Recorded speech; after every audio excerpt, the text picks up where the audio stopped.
The weekend is officially here in Cyprus, and we've got a great Super Saturday in store as the cricket rolls on the European Cricket Network. Of course, it was a great disappointment to not see that final take place over in Corfu, but congratulations to GEK Gymnastiki Eteria Kerkiras for sealing the Greek championship. They're a great side, and it's been a joy to watch them. Of course, let's continue with the night cricket here on the European Cricket Network and turn the attention back to what we'll have here. Of course, today we're going to see two sides who have just one win between each other. The Black Caps came in this tournament with renewed hope, hoping to do much better after getting to that final and failing to win it. Of course, instead of going one better, all they've managed to do is get one win. And we'll see how MDocs do, on the other hand, who've yet to register a single win this tournament. They do quite well. They show great spirit. They're a feisty underdog side, but they just can't make it over the finishing line. And let's see if they can do that tonight. So what's going to happen? Will the Black Caps add to their poultry win total, or will MDocs finally get that first elusive win? Stick around and find out, because live action is up next.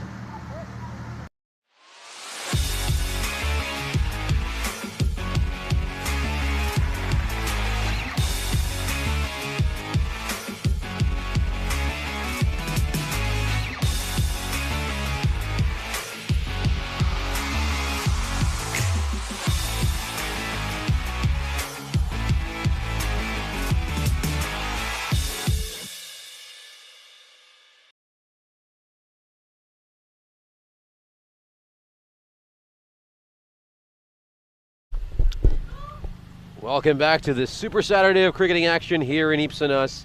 As you take a look at this beautiful shot of our ground, what a gorgeous place to play in. And you can see from that graphic below, the Black Caps have won the toss and they've decided to field first. This is going to be very exciting stuff. Of course, we witnessed a very good total set by MDocs in their first innings in the second match yesterday, where they posted a total of 111, the highest total they have ever set.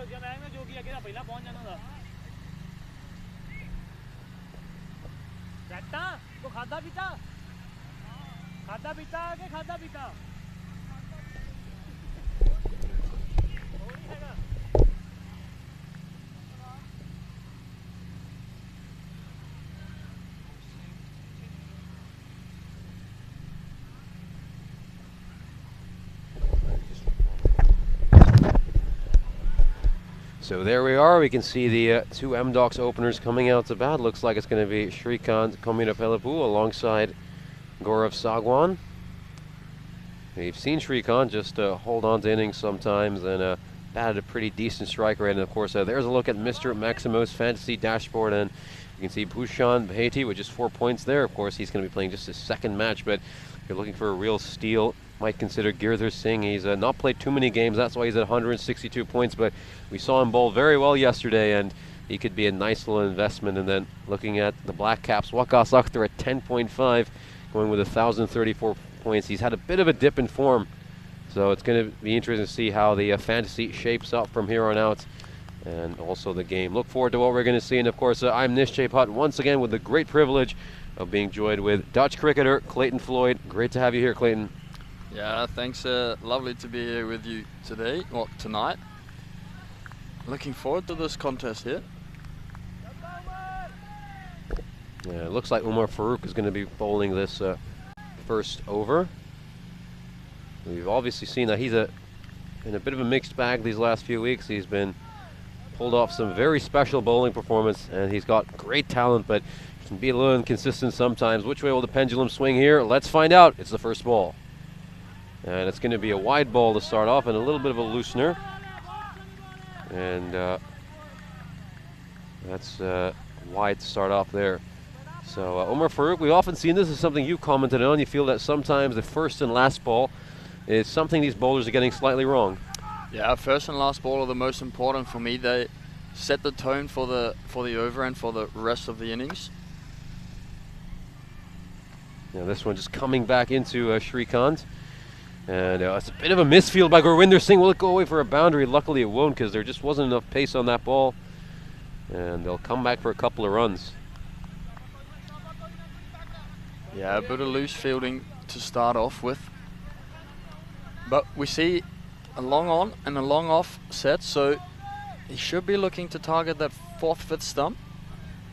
Shape the ball away a bit. I wouldn't mind seeing a couple. Once again, another great ball. He's absolutely certain there's a wicket. And Mohamed Ursulan raised the finger, a thin edge through as Shrikant got a couple of runs off the first legal delivery, but that will be his end. And a nice ball here by Umar Farooq, just pitching back of a length. And I think it's just brushed the glove or the handle along the way. It's top stuff. Reminds me of a Josh Hazelwood bowling earlier today for Australia. Yeah, lovely length to start off with here. Just back of a length, like you said, and bowling nice and straight towards the batsman and not giving him any room to get the ball through that point region where we've seen a lot of runs scored in the last couple nights.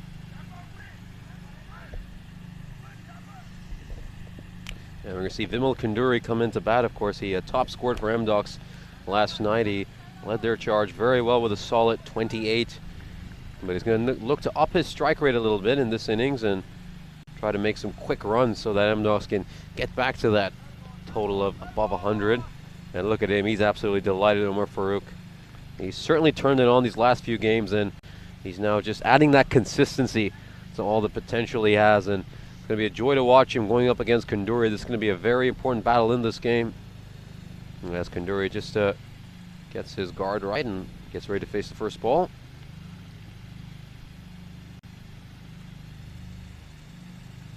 It's a fuller delivery. It's gone a bit uppish, and few shouts there as that one went to Shahi, and it was almost a catching opportunity.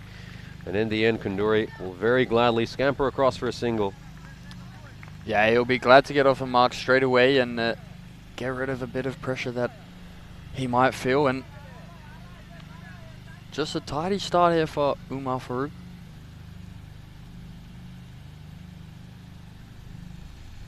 This one here, lovely channel there, just outside the off stump. Just in that corridor of uncertainty. Love to see bowlers bowling there early on when the ball's swinging. Wouldn't mind seeing a slip to start off with.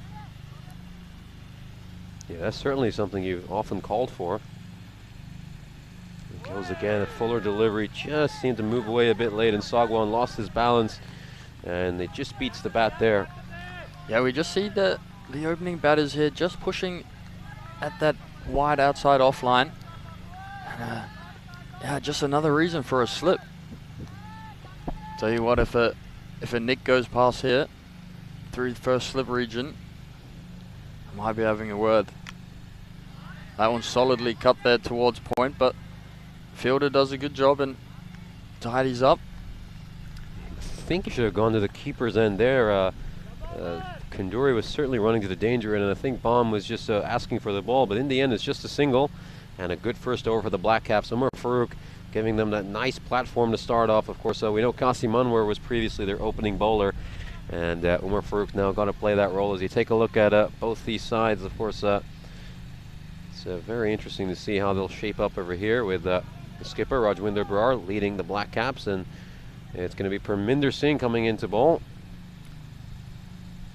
Another beautiful back of a length delivery, and he's a fantastic left arm bowler. Of course, left armers are vital in white ball cricket. Yeah, definitely. It's always nice to have two opening bowlers that swing it either way. Of course, the left-hander swinging it into the batsman and the right-hander swinging it away from the batsman. He certainly is someone who loves to go for the Yorker. Also, that sharp bouncer he has. He goes for the Yorker, and I think it's just taking a bit of an inside edge, but very fortunately for the Black Caps, it's going to be a dot ball, so pressure building on Sagwan, who's still early in his innings, but has only managed to get it one run. Yeah, a bit of a slow start for him here, Sagwan. Maybe just feel a bit of pressure building up on him.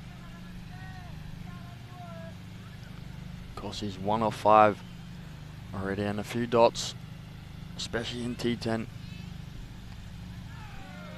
Another excellently bowled back of the length ball, and Sagwan manages to get enough bat on it and runs it down to third man, who does a tidy job.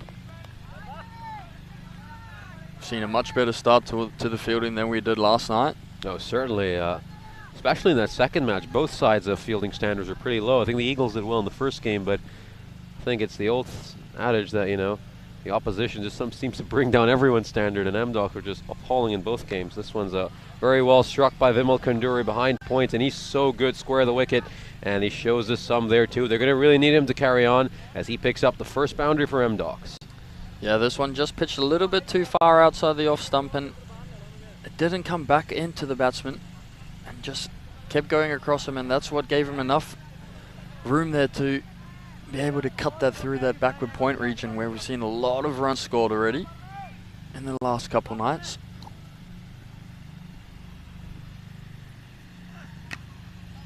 This one's struck away by Vimal Kunduri, and Abid Ali's there. I think it might have even hit him on the inside of his ankle as he tried to field that one, but just a single, so good stuff by Kunduri. I know you love following up a boundary with a single. Yeah, definitely, that's very good cricket. We've spoken a lot about getting off strike after a boundary, and it just puts a bit of more pressure on the bowler because now he has to bowl to another batsman who's also going to be looking for a boundary. And a little bit of attempted footwork there by Resham Singh, and some more footwork. And it's kind of disappointing to see you shaking your head there, and it's a chance for a third run. This is some poor stuff by the Black Caps. Just need to be a little more alert in putting their hands towards the ball because it's just giving the MDOCs a chance to run a few extra runs. Tell you what, he could have saved himself a couple seconds and maybe given his team a run out here because, yeah, we see if he had picked that up straight away instead of getting a foot to it and running past it and then having to come back and pick the ball up, he could have given himself and his side a much needed run out to put the batting side under even more pressure after losing an early wicket. Indeed, and we see that this one's just a bit of a matchup of the bottom dwellers. It's a relegation battle for those of you who watch the Premier League, although there's no relegation involved here. MDOCs will be looking to go over the Black Caps and not end up with a wooden spoon at the end of this tournament. I sure hope they do win at least one game tonight. Always a fan of the underdog. And that one just is scampering across again. He's bowling a very good length, Omar Farooq. It's just so hard to hit. Yeah, he's bowling excellently well here, but credit to the batsman here, still keeping the scoreboard ticking, always important.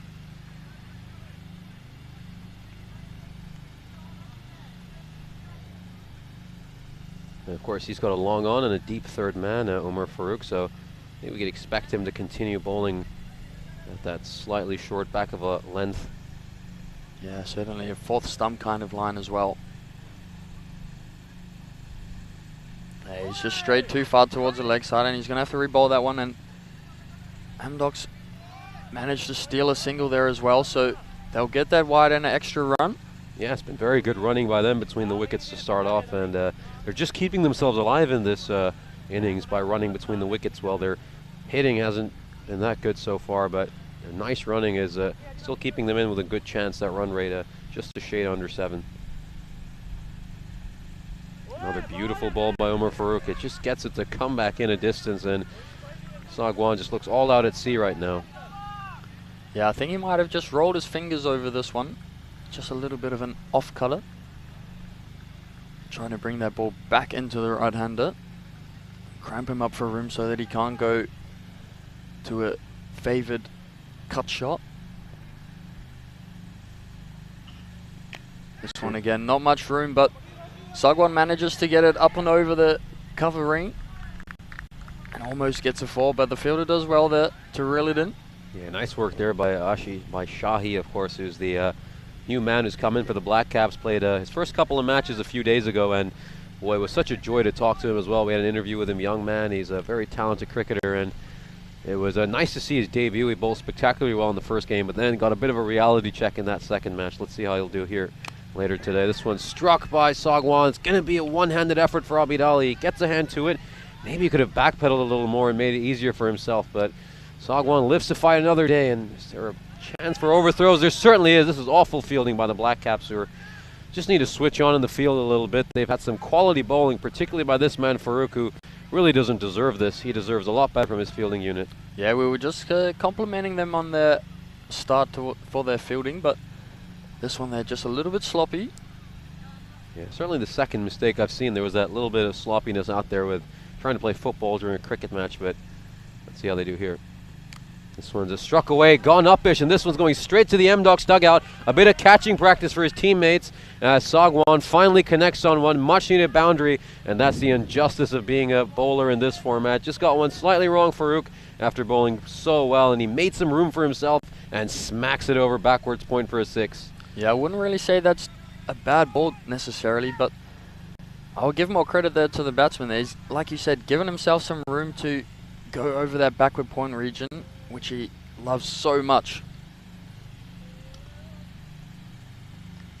It's a bit fuller over there, and that perfect channel. I think it's very well played by Sagwan, who just runs it down to third man for a single. So a very decent bowling spell for Umar Farouk. Gave up just 19 runs in his 2 overs and dismissed Shrikant, the opener, as M-Docs are at 28 for 1 at the end of the power play, and this game is very finely poised right now. Yeah, definitely. I wouldn't say either team is ahead here. We see the skyscrapers just building up here, so the M-Docs will be happy with the start, I think. Of course, only losing the 1 wicket. They'd certainly love this trend to continue. They'll end up at 36 by the final over. I'm sure they'll be very happy with that. And looks like it's going to be Shahi. We were just talking about earlier, the young man playing his 3rd game for the Black Caps in his entire career, so not just T10 cricket. This should be very exciting stuff. We saw how he showed a lot of his potential in that first match, but then in the second game against the Cyprus Eagles, he went for a few runs. Just a little bit of injustice for the young man, and let's see how he fares here as the fielding restrictions are lifted. And I think this is nice work to just bring in a young, inexperienced bowler when he can have a bit more protection.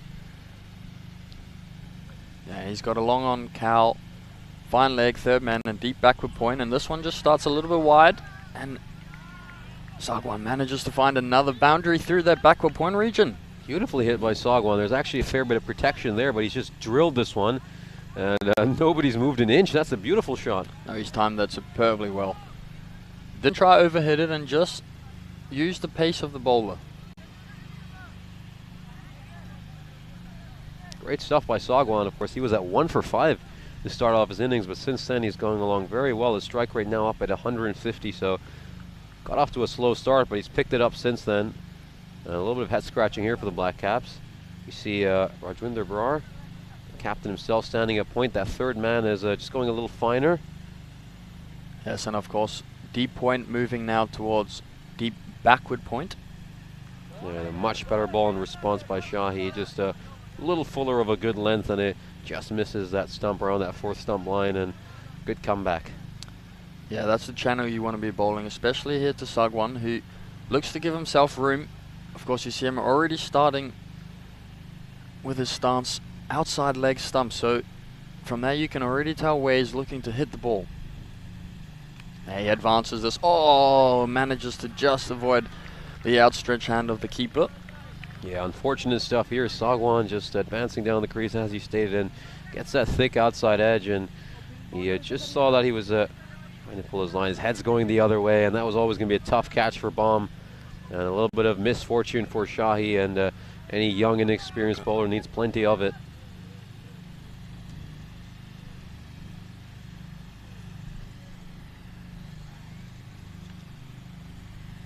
Yeah, this one just pushed out a little bit too wide, and the umpire says, "I'm sorry, you'll have to re-bowl that one." But Sagwan will be happy with the start he's got here after being 1 for 5. 1 off 5, sorry. I wouldn't mind seeing Shahi just looking to change his pace up a bit. I think the first 3 balls he's been a little bit too predictable. He actually bowls a decent Yorker. I'd like to see him pull that one out. Well, he's gone into that channel again, which we don't mind to see. It's just been worked away towards that deep backward point region for a single. Yeah, certainly back in his debut match, he bowled some nice Yorkers, and I think he gave up just 6 runs in the 2 overs he bowled, so I'd like to see him go back to that, of course. You do say it's an underused and underrated ball in this format. Yeah, I'm sure it'll be in the back of his head here. He might be thinking, let me try get out of this over as cheaply as I can, and we see him just moving that third man a little bit wider, so perhaps he's going full and wide, but no, he goes into that channel again, into that 4th stump region, and Kanduri just manages to block it into, or push it into that cover region for a single. Yeah, he's certainly bowling quite full, very different to what Omar Farouk was doing. It was bowling much further back of a length, and let's see how he fares here. Just one ball left in his over. This one's kind of taking edge, or looks like he's middled it. It was hard to spot initially, but it's going to race away to a boundary, and very unfortunate stuff for Shah. He has 3 boundaries are struck in this over. Just goes full around that 4th stump line again. He just swings his bat at it. Might have turned a little bit and didn't end up going where he desired, but he gets the outcome he wanted. Yeah, I think he was looking a little bit straighter initially, but like you said, that bat turning in his hand, and perhaps that's the reason why I went a little bit squarer. But I think it's the same result that he was looking for. Of course, make sure to join into our live chat that accompanies every single one of our streams here on the European Cricket Network as European cricket continues to grow. We're currently sitting at 257,000 subscribers, growing by the day, and what a pleasure it's been. And Albert Selman saying he's really enjoying the cricket. So are we, Albert, and keep enjoying our broadcast as we come back here. This one by Kunduri is just struck away towards mid-wicket. A bit of a chase for the fielder, and it looks like the ball is going to win. So Kunduri joining in on the action. Yeah, he's done an excellent job here. As we see just the replay here, a bit of a tennis slap. And he's done an excellent job there to get that in front of square for a boundary. Kunduri's been a little bit quiet on the non-striker's end, but he's now on 11 off 5. Yeah, he's had the best seat in the house while Sagwan's been going off at the other end as Akhtar continues. And this is a much straighter ball here by Akhtar. Just not enough room for Kunduri to cut it. Yeah, not quite there to cut, but we saw him give himself a little bit of room, but just manages to miss the ball enough and not find an edge. Oh, that's an excellent delivery. That's that 4th stump line that we're talking about, where we give the batsman no room to get across the ball and cut it. Yeah, Akhtar has obviously been the fantasy leader for the Black Caps, so we've been talking quite a bit these past few weeks of how he's not been able to replicate his form in this second tournament. This one takes a thickish edge. Is it going to go away for a boundary? It's taken an awful off break off the surface as Gurwinder Singh just watches it go past his hand, and fortune isn't favoring the Black Caps right now. It's all going against them. Yeah, he didn't watch the spin here. It's always going to spin backwards. A bit of an unfortunate bounce, but he was rushing a little bit too much to that ball. Should have just given himself a little bit more time, but easier said than done. Certainly, that was a bit of a Mutaya Murli there, an off spinner. That one turned quite a bit. This one's a bit wider, and Kunduri will find the gap. So Akhtar goes a bit too wide, gave some length to Kunduri, the last man you want to give any to, and he struck a boundary away. So M-Docs are building a very good innings, and these last couple of games are the best we've seen M-Docs bat. Yeah, I've been impressed with the start to date. The batsmen just giving themselves the best chance to get their eye in and just wait for the ball to be in their zone where they back themselves to find a boundary. Here we see Akhtar just straying onto the legs. And it's just been worked away for a single. Yeah, it could easily have been a lot more. Of course, fine legs inside the ring, so if a Kunduri hits that any harder, and boy, he is good at that shot, I think Akhtar could have gone for a few runs. So I think he's gotten away with that in the end, as M-Docs are currently at 56 for 1 at the halfway stage of their innings after that very good 13-run over for them. And we'll take a look at the scorecard, of course. Shrikant was dismissed in that very first over. A beautiful ball by Omar Farouk, just came back into him, caught a bit of his glove, and went through to Ashish Baum. And since then, these two have built incredibly well, and their partnership has now blossomed all the way up to 53. Nice work by the two of them. Yeah, and I'm sure they'll be targeting that 110 kind of score, maybe trying to beat their higher score from last night. Certainly, they managed to make 111 last night, so yep. We'll definitely be eyeing that. And this is something we often see for the Black Caps. Whenever they're in a bit of trouble, the captain decides to insert himself into the attack. He's often done it very effectively, and let's see if he can get similar results here at Rajwinder Brar. And he's just got a bit of tape there on the right hand. I'm sure the batsman is within his right to ask him to take it off, but I don't think he will. Of course, if you're using a white ball and white tape, the batsman is more than welcome to ask, but I don't think he's gonna. Some pace off that ball, Brar, and certainly just shows you what gentlemen M-Docs are. Yeah, definitely, and well, what a lovely start there. Nice wide little Yorker. That underrated length that we've spoken about. Tidy start here for the skipper. He just follows it up with a straighter, slower ball. I think he's just run his fingers over the side of the ball, a bit of a leg cutter.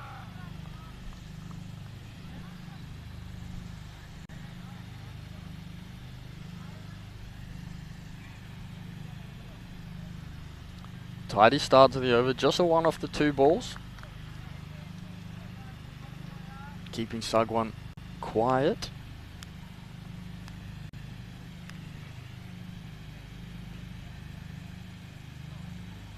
This one coming back in, and I think we'll stay quiet about what we saw as well. Yeah, I don't want to talk about that.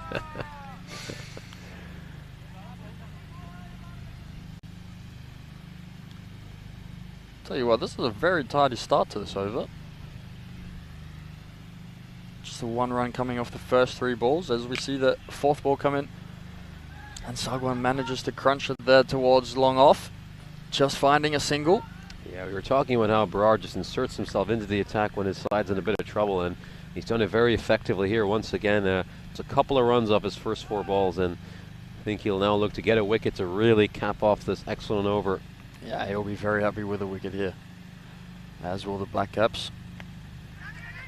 We may, and he gets a wicket. He certainly does, and that's top stuff there. Just felt that pressure was building on M-Docs.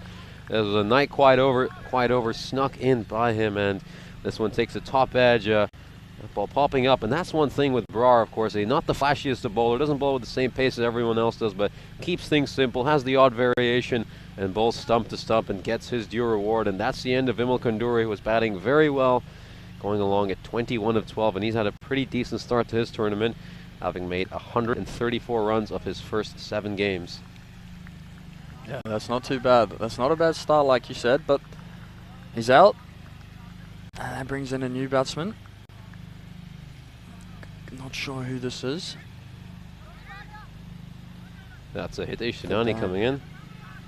Bit of quick maths after looking at the his stats over here. So that was certainly testing my mental arithmetic. And let's see how Hitesh Sidani does in this final ball of the 6th over. Of course, it's the former M-Doc skipper going up against the current Black Cap skipper. Of course, Shukla, captain of the M-Docs.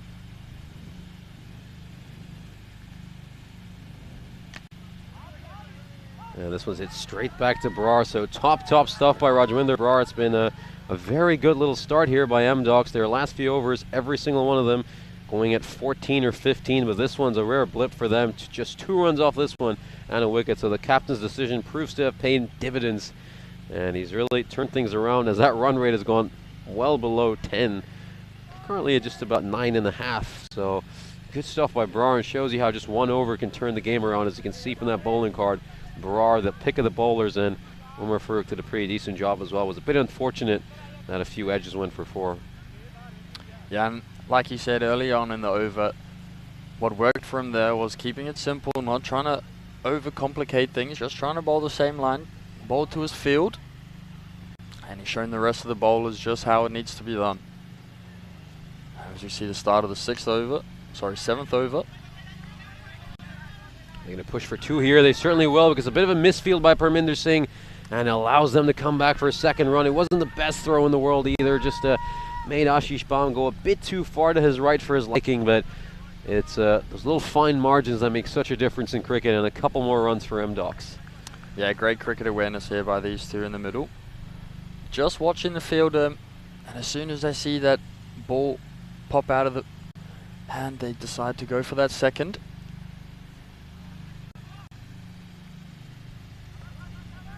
The keeper does a pretty good job actually to get that towards the stumps, but ends up being in vain because the batsman was safely home.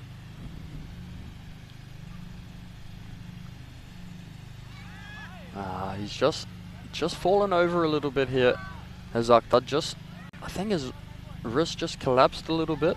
Maybe perhaps a reason why it went down the leg side. But he'll have to re-bowl that one. Indeed, of course. So Waqas Akhtar, we've been talking about how good he is, but he's just had a few struggles throughout these past few weeks, as Failed to find that form and just needs to get mentally right. You sometimes see him on the field, he gets a bit frustrated as well and just needs to get his head in the right place. He's got tons of quality. Beautiful ball there in response by Akhtar, and I think he's just done the best he could there, Sangwan, to get that away for a single. Yeah, I feel like he could have tried to pull that, to be honest. That was quite straight and directed towards his body. Well bowled from Akhtar, though. You see a bit of a fielding change, so fine leg is going out and third man is coming up, so he cannot afford to be too wide here, can Akhtar. And now we see long off coming in. So we have a long on, cow, deep square, fine leg, and deep backward point. And I said it, he can't afford to be too wide, and that's exactly where he's gone. And Tadani makes full use of that line. Manages to pick up a boundary. Certainly Tadani, of course, we all know how well he can slog the ball. We saw it in a few of his innings. This time he just shows his deft stroke. He finds that gap. Nice bit of precision by him to use Akhtar's pace to his own detriment, and he manages to get a boundary there. Yeah, Akhtar's got to be a bit fuller here if he's going to have to bowl to this field.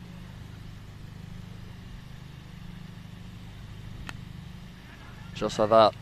This one's popped up in the air, and it's going to be a tough chance there because Abid Ali just about gets to it, and it's a bounce. So living slightly dangerously here, M-Docs, but they'll sort that out. Of course, this over, going for 9 runs so far in these first 4 balls. So it's a nice recovery for them after the previous over, which just went for a couple of runs.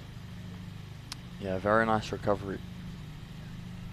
Goes deeper in his crease there, Sagwan, but all he can do is play it away for a single. Will he push for a second? Looks like he will. And it's a nice throw by Omar Farooq. That's a proper fast bowler's arm there, and still a couple of runs though for M-Docs. Yeah, good call though there by Tadani. Just noticed that the fielder hadn't quite reached the ball yet and called Sagwan in for a second. Manages to get the home safely.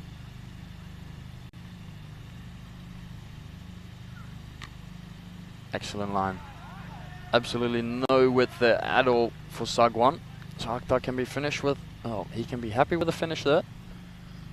Yeah, but you just see that there from Waqas Akhtar. Shows you a bit of his frustration, just dropping the ball on the floor and walking off. He's not looking too impressed with himself, and notice that a bit with his attitude these past few weeks. Doesn't seem himself, looks a much more frustrated individual. As that over went for 11 runs, which Akhtar, the sort of standard he sets for himself, he considers anything above 6 or 7 to be a disappointment. And of course, do remember tomorrow night, what a wonderful way to end your week. The Cyprus Eagles will be taking on the Sri Lankan Lions. Two sides have both had great starts to their tournament. Just 3 losses between them. They've started off spectacularly, and both of them will be looking to knock off the Muflon. So make sure to tune in at 4 o'clock GMT, 6 o'clock Central European Time, and 9:30 IST for that, as we see Parminder Singh return into the attack. That ball just a slightly deceiving Thadani, who knocks it away for a single.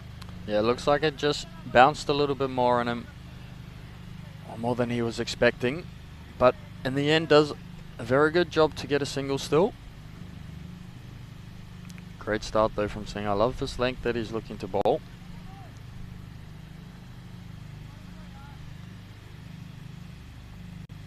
Let's see what he does here. Wouldn't mind seeing a bit of a change of pace. No, he goes full pace and ends up getting a dot, so very good start here. Very good start here indeed, and of course M-Docs now with another 2.4 overs to go. Might just go a bit harder now and try to stroke a few boundaries, although they do have to keep in mind that they don't have too many hitters left in the tank either, so it's going to be a major balancing act for them. So he walks across a little bit. Parminder Singh for a moment thought there might have been something, but there wasn't. And it's a nice bit of work by him here. Just a couple of dot balls and 1 run off the first 3 balls of his over. I don't know how that's missed the stumps, to be fair. Certainly. Again, a very good line. Ooh, that one was close. Very close. Been impressed with the starts of this over. He's bowled a very good line. Not given too much away. And again, a lovely length and a even better line, I feel, for this field that he's got set.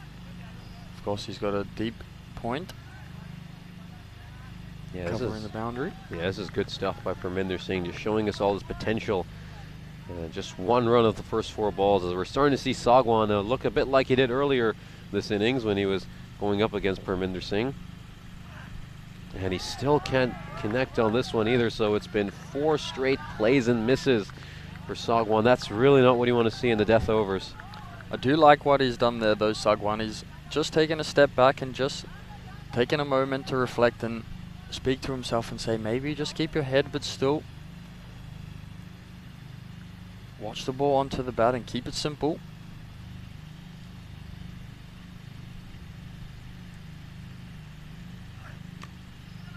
Time he goes fuller Parminder Singh, and it's going to go past Rajwinder Brar. It's going to take a bit more footwork from Abid Ali, who all he managed to do is just kick it on a few more yards, and it's a couple of runs, so a slight misfield at the end of that over.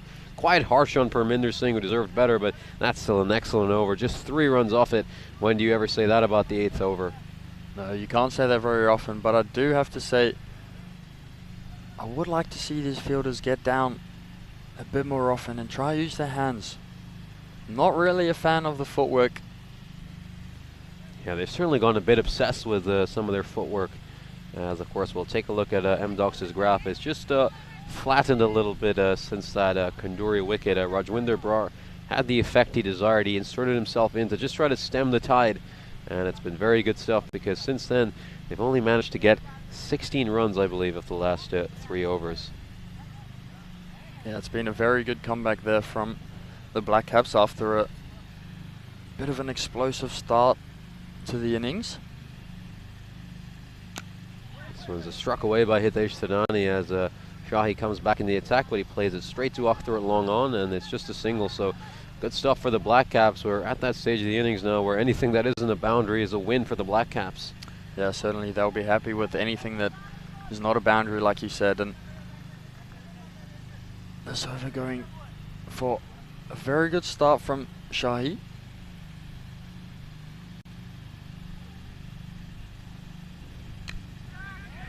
This one's gone straight towards Resham Singh, but he's put one catch down. We saw M-Dog struggling an awful lot with their catching yesterday, and that could have been a very important catch. Of course, that was Gaurav Sagwan there presenting an opportunity, and have to feel for Shahi, the young inexperienced bowler. He draws an edge, goes straight to the fielder exactly as he would have hoped for, but Resham Singh puts one down there, but he's got to move past that one as he's still got 4 balls left in his over. Yeah, he'll be disappointed to see that sitter go down, but he's got another ball to try and get a wicket, but this one looks like no, and he does get a wicket, so it doesn't end up being too costly, does that previous drop. That was Deepinder Jait Singh out there. That was a nice catch by him, a good running catch, had to run quite a bit to his left, and that will bring Hitesh Thadani's innings to an end. Of course, we couldn't see the same flurry from him as we typically do. This one went high up in the night sky and well watched by Deepinder Jait Singh. Good stuff out there, and a well-deserved wicket for Shahi. Yeah, much-deserved wicket there. He'll be happy after that drop. Looks like we've got some bats out here as well, not just cricket bats. It's, of course, just around past 7:30 local time. And, of course, we do often get bats this time of year in Cyprus. And, well, in general, Cyprus is known for its large bat species. Do you know what bats those are? We'll have to Google that. Let's take a look at this. Cyprus bat species. I have to say, though, back when we used to have school trips, we would often have quite a few bats in the caves we would go to back up in the mountains. Sounds like a fun school. No, so there's a very pretty place up in the mountains of Cyprus called Troodos, where we just go up there for camping, and a lot of kids would well, I hope if nobody from Falcon School is listening to this, but let's take a look at this ball before we continue with that story. This one takes a thickish outside edge, and it's a good bit of fielding by Gurwinder Singh. But going back to that story, a lot of the kids try to walk through the tunnels, which you really shouldn't go into, and there's certain parts of the park you're not supposed to go to, and you find a lot of bats out there. But as long as that secret remains amongst the student body of Falcon School, then that'll remain a secret. But I've just broadcasted it on the European Cricket Network, so if any of your teachers catch you up later in November when they go to that trip, you know who to blame. Rules are meant to be broken. But a very good over so far, I feel. Oh, almost gets a hand to it. He would have been very happy if he did. This one there, work towards backward point, and the fielder does an excellent job there. Jumps up, puts a left hand up, and the ball manages to stick. So just a single. Nice leap there by Parminder Singh. Fantastic stuff. Just went up there, plucked it like a basketball player. Top stuff. Might ask him to rebound later, and good one there. Just a back of a length delivery, cut away, and take a look at this. Top stuff. Not so sure if he needed to jump, but does it for the cameras. One for the cameras indeed, as we come to the end of the penultimate over. Nice work by Shah. He gave up just 5 runs and got a wicket. That's some brilliant stuff, and really M-Docs have completely slowed down.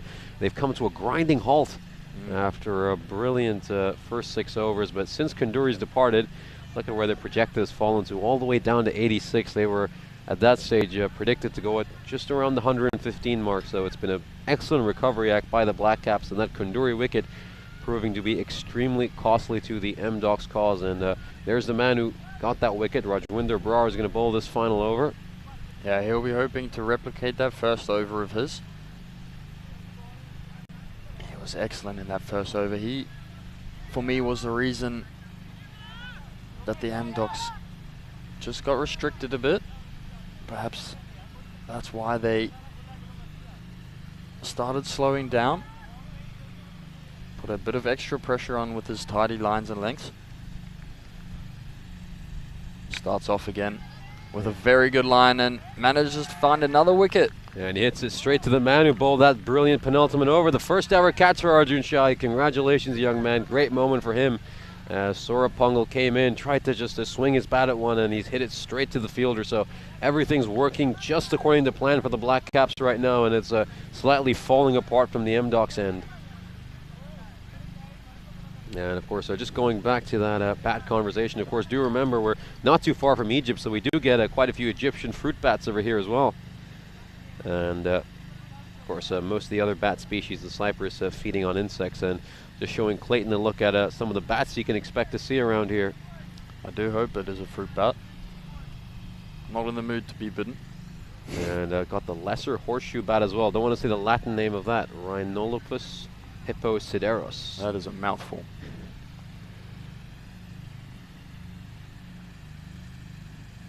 Just a bit of an advancement there.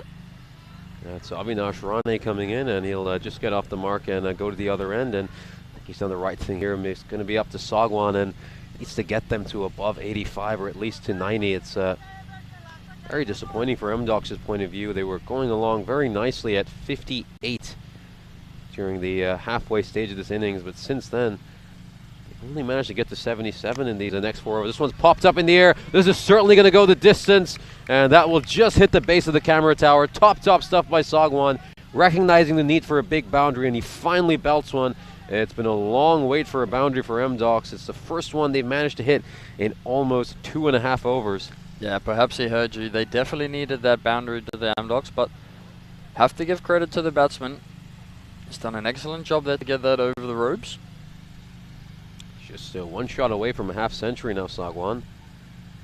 And just took some pace off there, Brar. And in the end, I think that's another one that's missed the stumps. It was really close to them. Let's take a look at how close it was. It's a very good line. I think it was at that fourth stump line.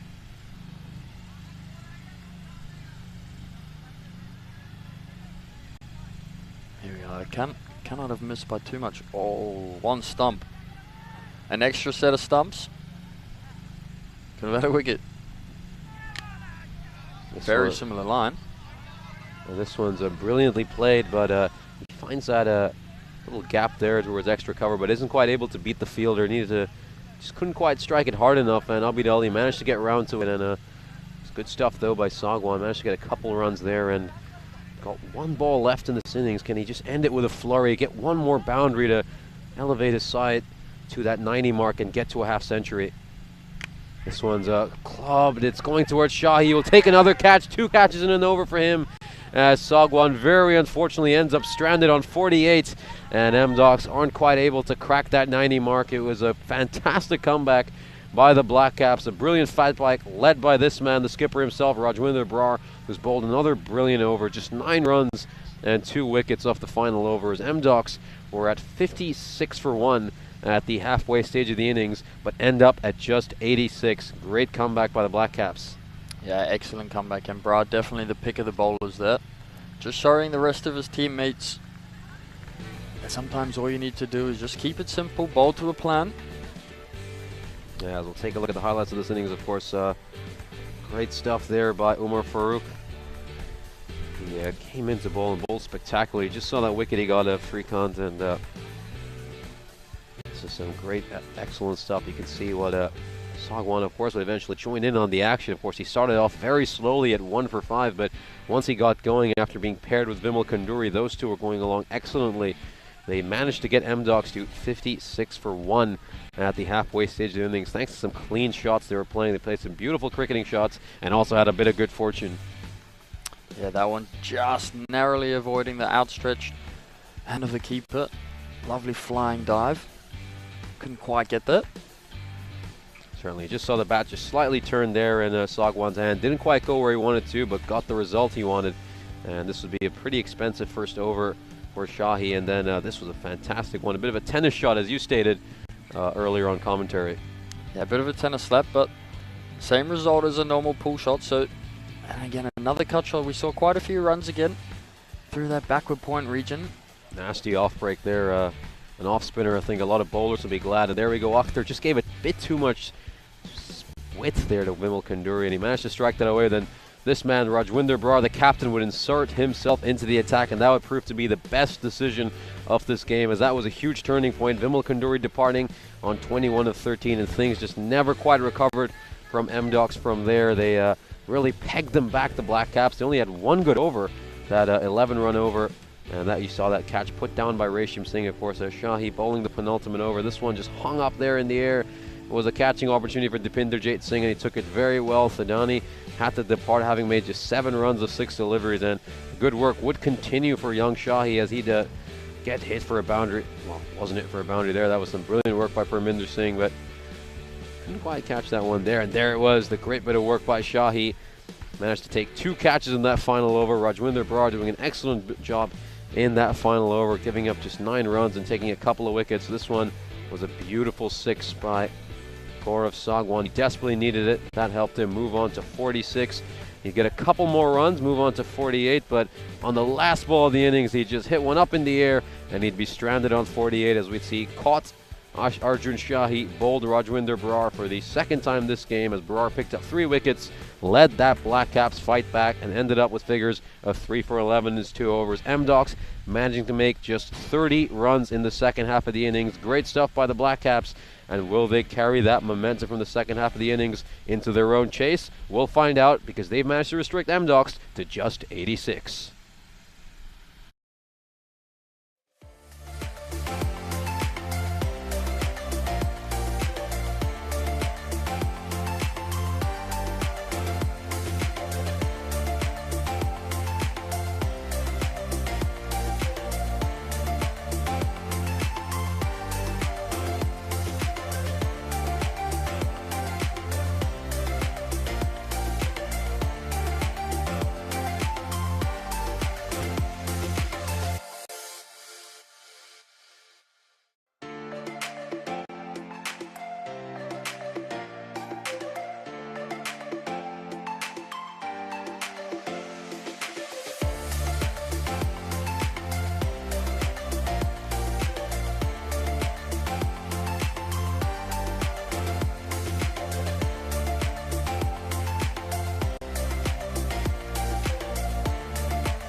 Welcome back to Eeps and Us as we bring you the second innings of our first game tonight. And we saw the Black Caps come back very strongly in that second half of the innings. M-Docs were cruising at the halfway stage of the innings at 56 for 1, but then they pegged them back, only allowed them to score 30 runs in the second half of the innings, largely thanks to that man, Rajwinder Brar, who we will see opening the batting for the first time ever. So this should be extremely exciting. He's not someone we've often commented on his batting skills and hasn't shown too much with the bat, but I think the captain will just try to play sensibly. He recognizes his side, just needs to go at 8.7 over this innings to win it. So I think we'll see him just try to knock singles around and let Akhtar or Abid Ali, who will come later, try to do most of the hitting. I hope he looks to hit as many sixes as possible. Try and get it over as quickly as possible. You never want to take it too long, especially in a T10 match. We see exactly how quickly things can change if a side gets a wicket or 2 in 1 over. This one's another ball just shaping away from Pangal, and it's fielded by Girdhar Singh. A little bit of a fumble, but it won't cost the side. Oh, that certainly will, but it just skidded off the surface, that throw, and it manages to go through the legs of the man backing up, and sloppy stuff, and could get even worse as this one goes over the keeper's head, but they'll just stop the bleeding there. Just 1 runs of overthrows. Yeah, we could see another poor fielding innings here from Ham-Docs. Hopefully not. I hope for their sake that they've taken a step back from last night and just thought about holding on to the ball a bit longer instead of just trying to rush and get it out of their hand and giving away extra overthrows. Beautiful ball there. Has that taken an edge? It certainly has. Waqas Akhtar walks off as his poor run of form continues. He can't buy a run right now, and he's just taken a bottom edge and gone through to the keeper. Brilliant diving catch there by Shrikant, who's of course replacing the regular keeper for M-Docs, Preetish Zale. Take a look at this. Beautiful ball. Yeah, lovely shape away, and like you said, just finding the outside edge there. No real footwork. Just hanging that bat out there to dry. All he can do is find an edge, and he'll have to make a very lonely walk back to his teammates. Yeah, absolutely. Just no footwork, as you were saying. Akhtar's normally a man who has beautiful footwork, plays the ball through the offside gorgeously, but it just shows you when you're in a tough run of form. His feet were just a bit stuck in the mud there. How do you get out of this mindset when you just can't seem to get runs? For me, you just got to go back to basics and perhaps just go back to what worked for you last time and just try focus more on just watching the ball, playing each ball on merit instead of trying to premeditate each ball. Try not to overthink things too much. Cricket's a very complicated game, so you always want to keep it as simple as possible and give yourself the best chance.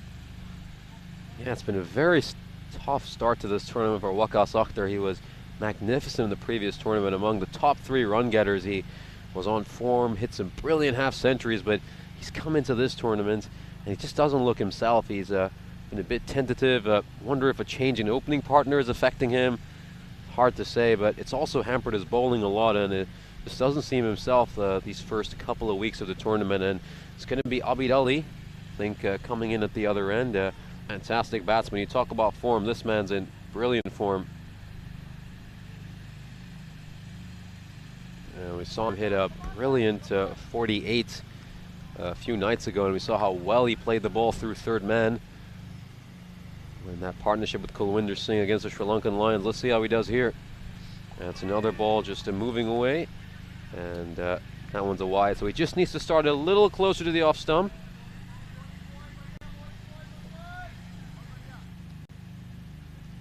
They've got the number wrong. That's Abid Ali. It looks like him. Yeah, lovely shape away there from Pangal. Just moving it away from the batsman, starting it in a very, very good line in that corridor of uncertainty. I've been very impressed with his control so far. Of course, he's picked up a very crucial early wicket for his side.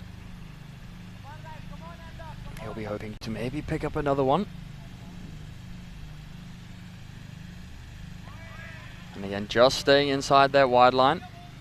No real footwork here from any of the opening batters or any of the batters so far. And you see Abid Ali rehearsing how he should have played that one. His rehearsals are always spot on. There's a big gap through cover, but he just tried to heave it towards long on, considering mid-on's inside the ring. Of course, the only two fielders outside the ring right now are a deep square and a deep third man. This one's tries to play it through that third man region, which he loves to, Abid Ali. We saw him really punish the Sri Lankan Lions through there, but it's another dot ball as we're seeing Pungal at his very best here. Good stuff by him so far. Got that important wicket, and he's been very economical. He's got one more ball left to round out this over. Will he do it in style? Will he pick something else up, or does Ali have other ideas? This one does get some bat on it, but it's only going to trickle away to the keeper. So fantastic first over for Saurabh Pungal. Just what M-Docs needed as they get off to a good start. 3 for 1, the Black Caps at the end of the first over. Yeah, ideal start here for M-Docs and Pungal. Excellent start to his bowling.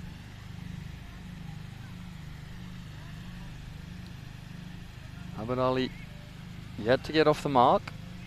Of course, 0 or 4, so he'll be feeling a bit of pressure. Of course, the run rate's not out of reach yet, only at 9.3 so far. They'll be hoping to keep that run rate under the 11 mark, will the Black Caps. Of course, M-Docs got off to a pretty quiet start as well. It's their first over. They were 5 for 1 at the end of it, and then we saw them kick on, but Rajwinder Brar's now on strike, and we're going to see the veteran Hitesh Shadani, so former skipper versus current skipper. This one's played away well by Brar. Smart cricket by him. He'll probably want the danger man Ali to face as many balls as possible, so gets off the mark immediately. Yeah, I like what he's done there. Just watch the ball onto his bat. Just try and get the pace of the wicket. See what's happening. And, of course, as well, keep the runs ticking. I love that line. That is an excellent line. And we see after that ball bounce, maybe hitting the seam and just moving away from the batsman. So, yeah, very good. Just off the seam. Always nice to see a bowler running his fingers back down the back of the ball and giving himself the best chance to swing the ball and get a bit of seam movement. This one's absolutely clobbered by Abid Ali, so he responds very well to that previous ball. We didn't see much footwork on the previous one, but this time he just slaps it at a nice steady base, and wonder if this has gone the distance. The umpire confirms it has, so nice stuff here by Abid Ali. Just goes bang. Yeah, he's opened that left foot up and given himself a bit of extra room to just get his hands through the ball. Of course, he's got very quick hands. Advancing now and maybe just moving a little bit too far away, and he's given him. He's given him indeed, and that's the second edge this innings, which M-Docs have managed to draw. Abid Ali, I wonder what he thinks of that, makes of that decision. We'll find out on the replay, but that was some top bowling by Thadani. He tried to play it square of the wicket, Abid Ali, but didn't quite have the room, and in the end, it's taken a thin edge through to Shrikant. Yeah, he didn't look too happy with his decision, but I think I have to agree with the umpire here. I think I heard something, but of course, the umpire's in the best seat. Let's take a look at this.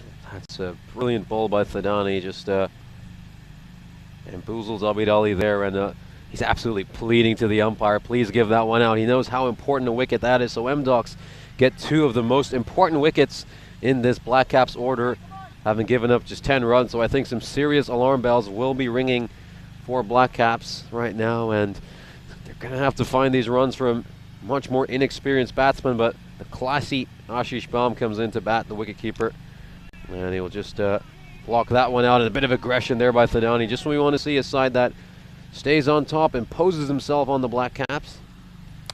I don't want to put a curse on them, but could we see a M-Docs victory? We've been quite close to seeing them. Saw a couple in the last tournament. Let's see how they'll do here.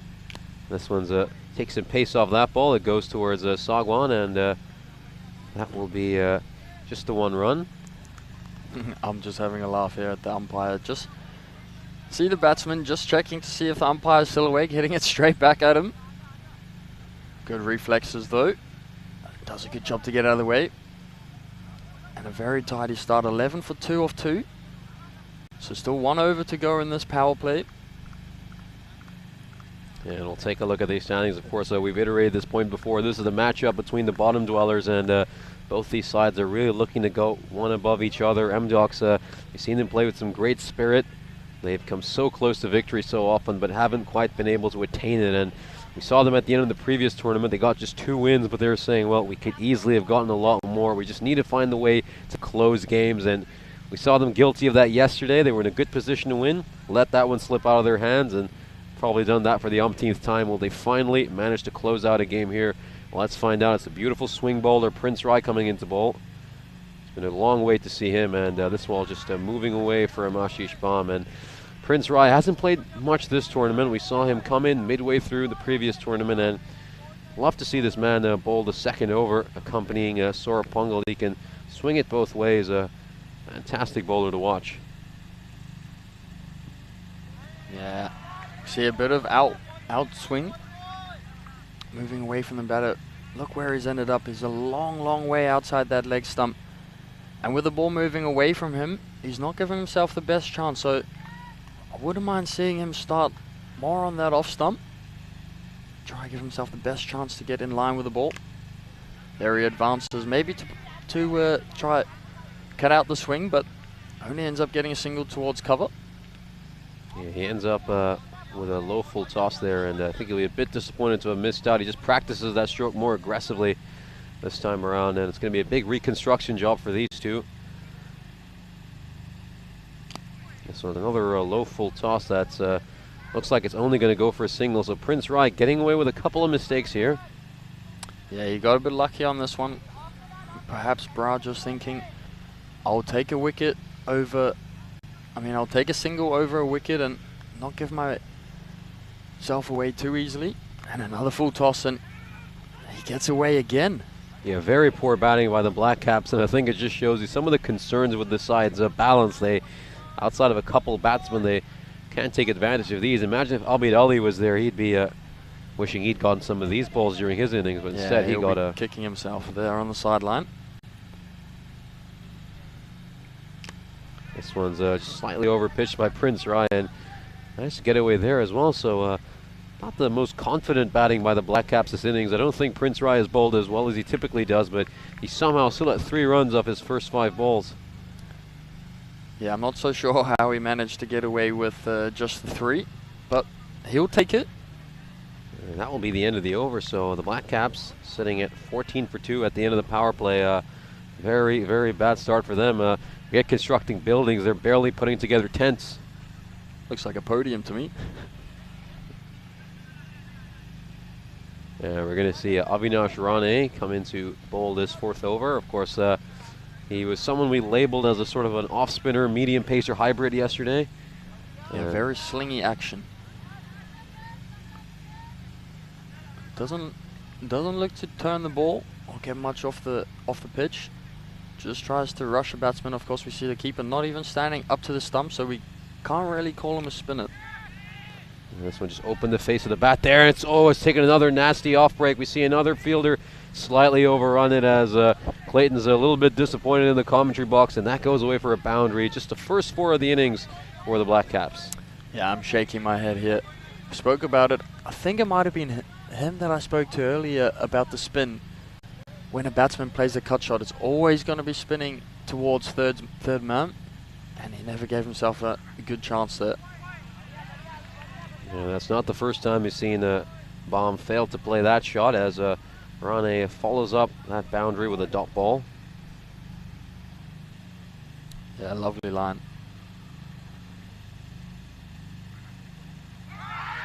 Oh, they think there's another edge, and this time, once again, it's going to be the slow raise of the finger by Sujit Tenakun, and that's the end of Ashish Bam as wickets continue to tumble for the Black Caps.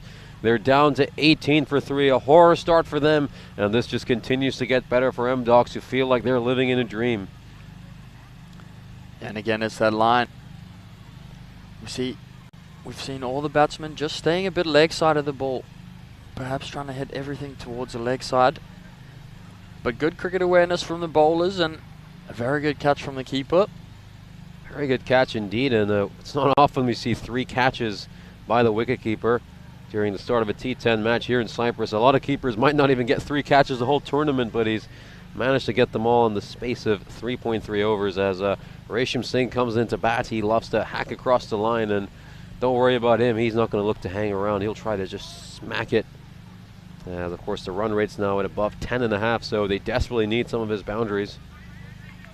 I like where he's starting here. You see him just taking guard on off stump, moving a bit more across. So, oh, and he's done an excellent job there just to run the ball down for a single, get his captain on strike.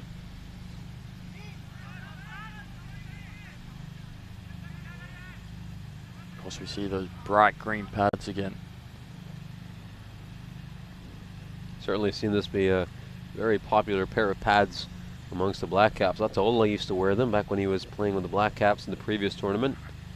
This one's played away by Rajwinder Brar. It hasn't got enough on it, and Prince Rai, was there a catching opportunity there? All he seems to have done is just kick it on. But he won't have to pay too much for that because it's just a one run for the Black Caps. We just see M-Docs let a catching opportunity slip past them. Let's take another look at that.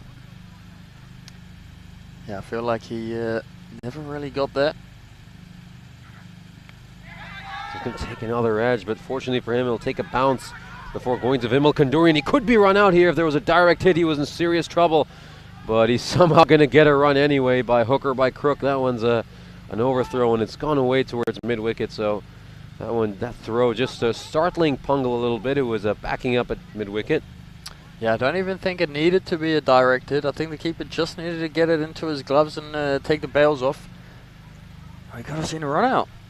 Absolutely, and make sure to join into our live chat as we just take a look at the conversation that's going on here. Of course, a lot of talk here amongst our Bangladeshi contingent. Of course, the Nicosia Tigers are always very popular here, and looks like we're getting quite a few predictions coming in. Halim NM predicting a 20 to 30 run win for M-Docs. That would be very impressive considering they've set a target of 87.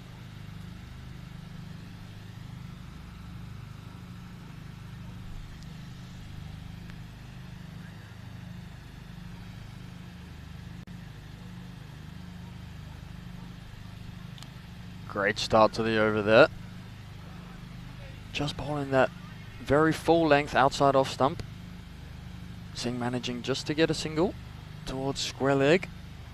Don't want to see him looking too square too often. We know that's his favourite side, but we can't have him looking there every single ball. Oh, he's dropped the catch here. Tough chance, I would have to say, but you got to be taking those if you want to give your side the best chance to win. Yeah, we'll just take a look at this replay here. This one by Rajwinder Brar hits straight back to Kanduri, and he just tries to get a hand to it, but it was always going to be a tough opportunity to catch. Look at how quickly that's traveling at him. And Resham Singh gets a hold of this one as he's gone the distance. There's a fielder underneath it, but he's put one down as M-Docs' struggles out there in the field. Catching continue. Sagwan just made that a little harder for himself. He could have stayed back all the way on the boundary rope and had a nice, comfortable chest height catch, but he's made it a bit too complicated. And this is a fortunate boundary for Resham Singh. He could easily have been walking back right now. Yeah, just ran in too far, and like you said, he only needed to stand there and take a simple catch, but ends up making a bit of a meal of it. Fortunately for Singh, who will hope that he can continue to ride his luck. Very well bowled by Kanduri. I'm a big fan of that line, especially when you've got a deep backward point and a point on the boundary.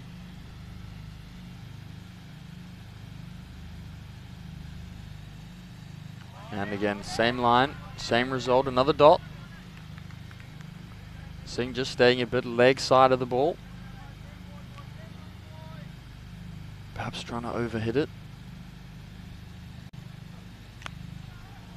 There we go, there he goes to his favourite side this time. Not quite carrying all the weight for a 6, but he'll get a 4.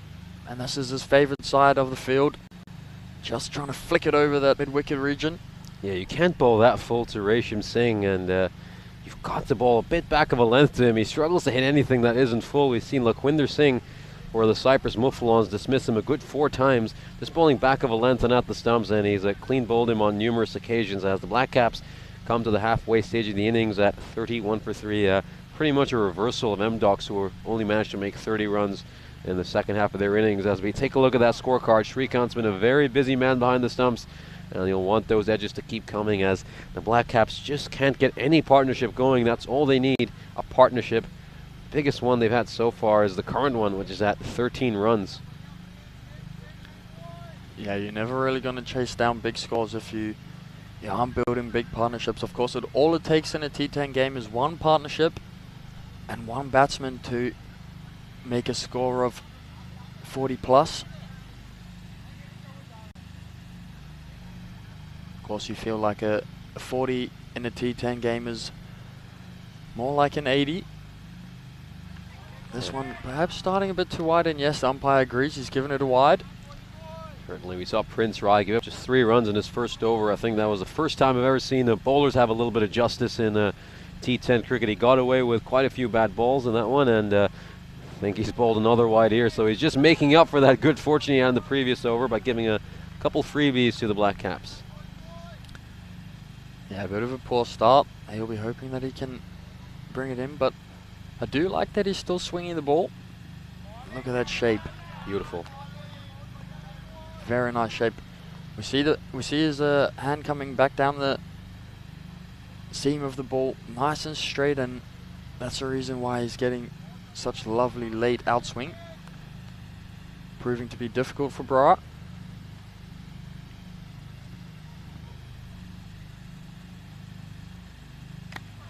Very well bowled Yorker. This one, of course, not swinging.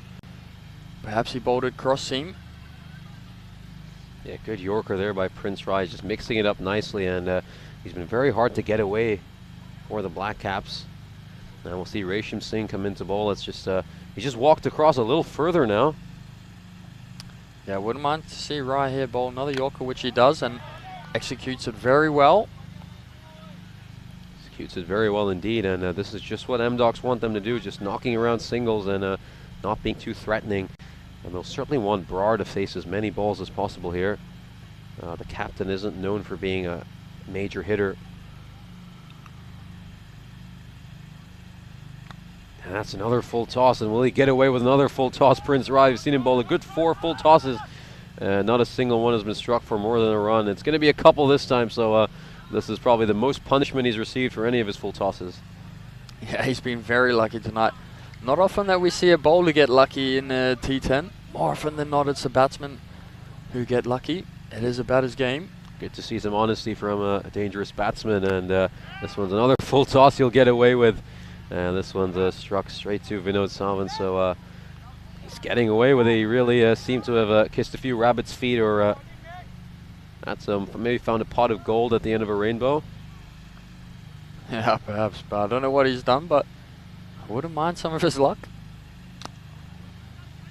And this one's going to go away to the fielder at long on. It's a nice bit of fielding by Sagwan. It'll just be the 1 run there. So Prince Rai ends up with figures of just 10 runs at the end of 2 overs. I think that's the one time where the statistics probably don't do justice to the bowler in the opposite sense.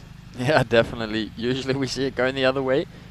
But Rai will be happy with that. He'll be happy that he's only gone for the 10. It could have been a lot worse. And we'll take a look at that MDocs bowling card. Been a very complete performance by them. Everyone chipping in with some nice work. You can see 3 wickets taken by 3 different bowlers. So good stuff by MDocs. They've done a solid job, and I think the major statistic there was just the 3 runs of extras, which is pretty stellar work comparing to the number of extras we've seen throughout these past few weeks in Cyprus. And we'll see Surapungal coming in to bowl his 2nd over. Doesn't usually bowl this late. Typically gets the 1st and 3rd over, but this time he's been given the 7th one. And he got that wicket of Akhtar, and let's see how he does here. This one just straying onto the pads a little bit, and it's a poor bit of fielding by Vilok Sharma. Just very tamely stuck a foot out, and it's a nice boundary for Rajwinder Brar. The first one he's hit on the 10th ball of his innings. Yeah, and again, a bit of footwork, a bit of poor footwork. Would much rather see him miss the ball by trying to get a hand down to it than a foot. Of course, you got a lot more control, and you can get the ball in a lot quicker if you get your hands down. Of course, it always looks a little bit more tidy as well.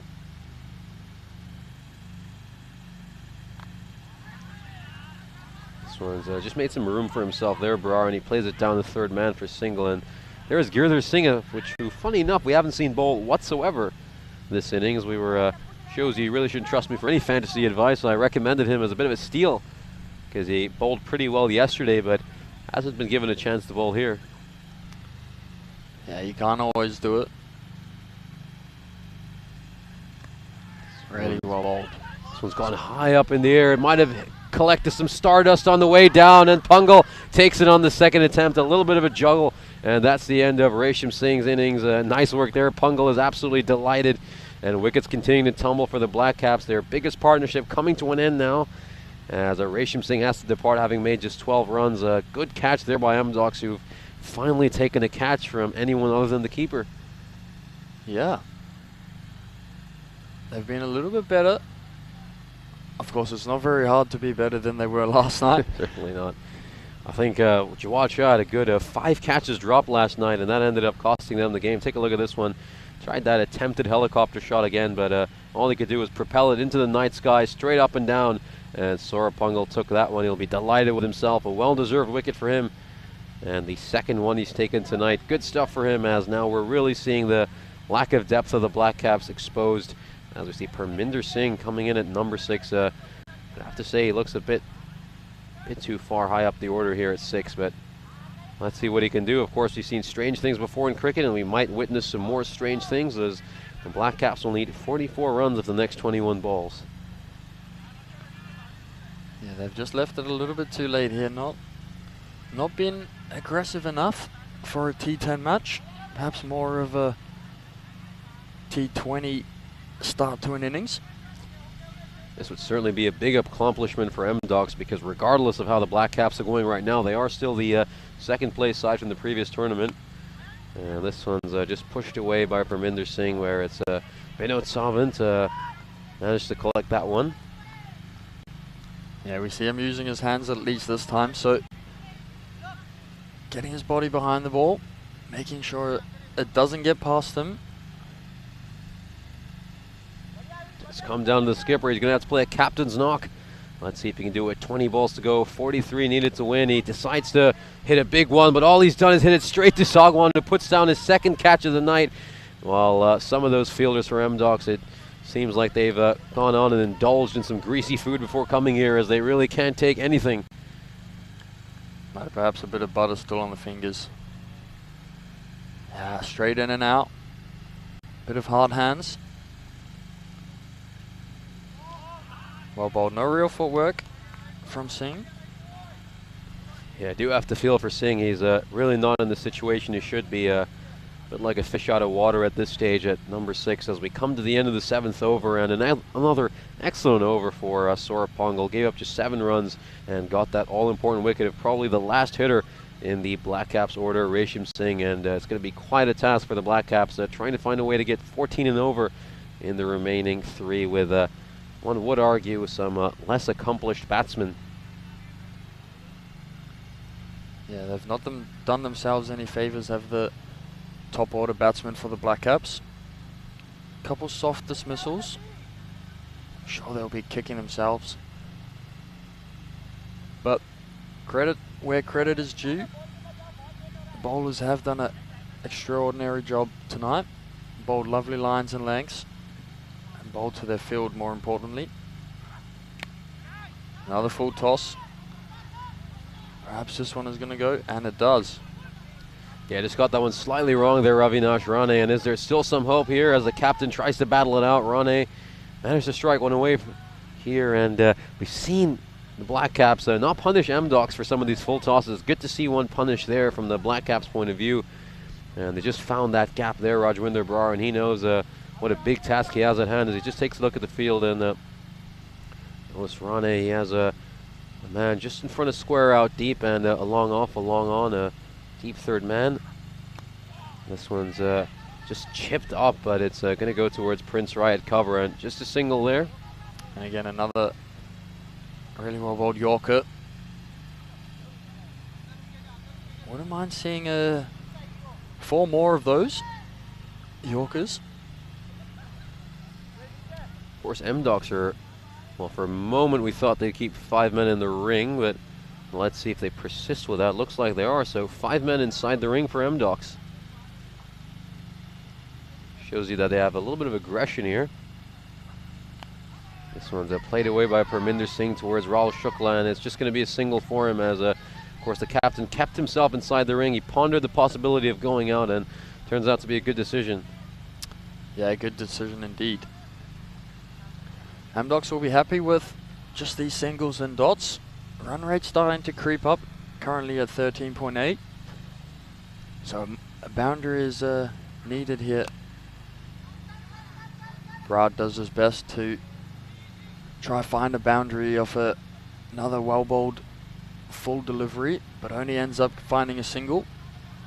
Yeah, Rane bowling very well after getting struck for a boundary off the first ball of the over. Since then, he's done a stellar job. He's bowled some really tight lines and lengths, and he's just not allowed the Black Caps to get away.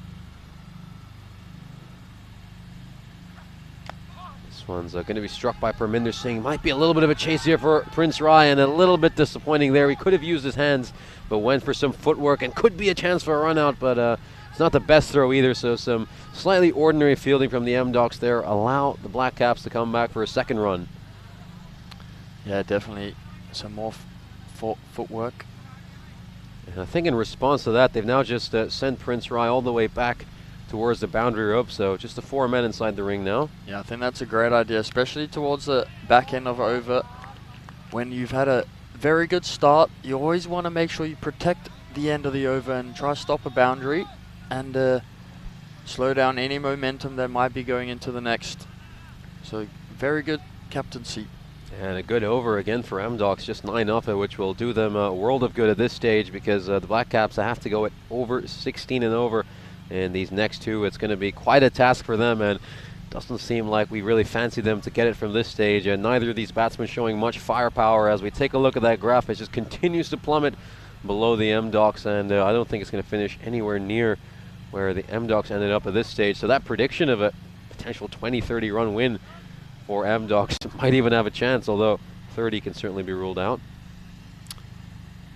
Yeah, if they manage to win by 30 with a score of 86, I will be very impressed, but could happen.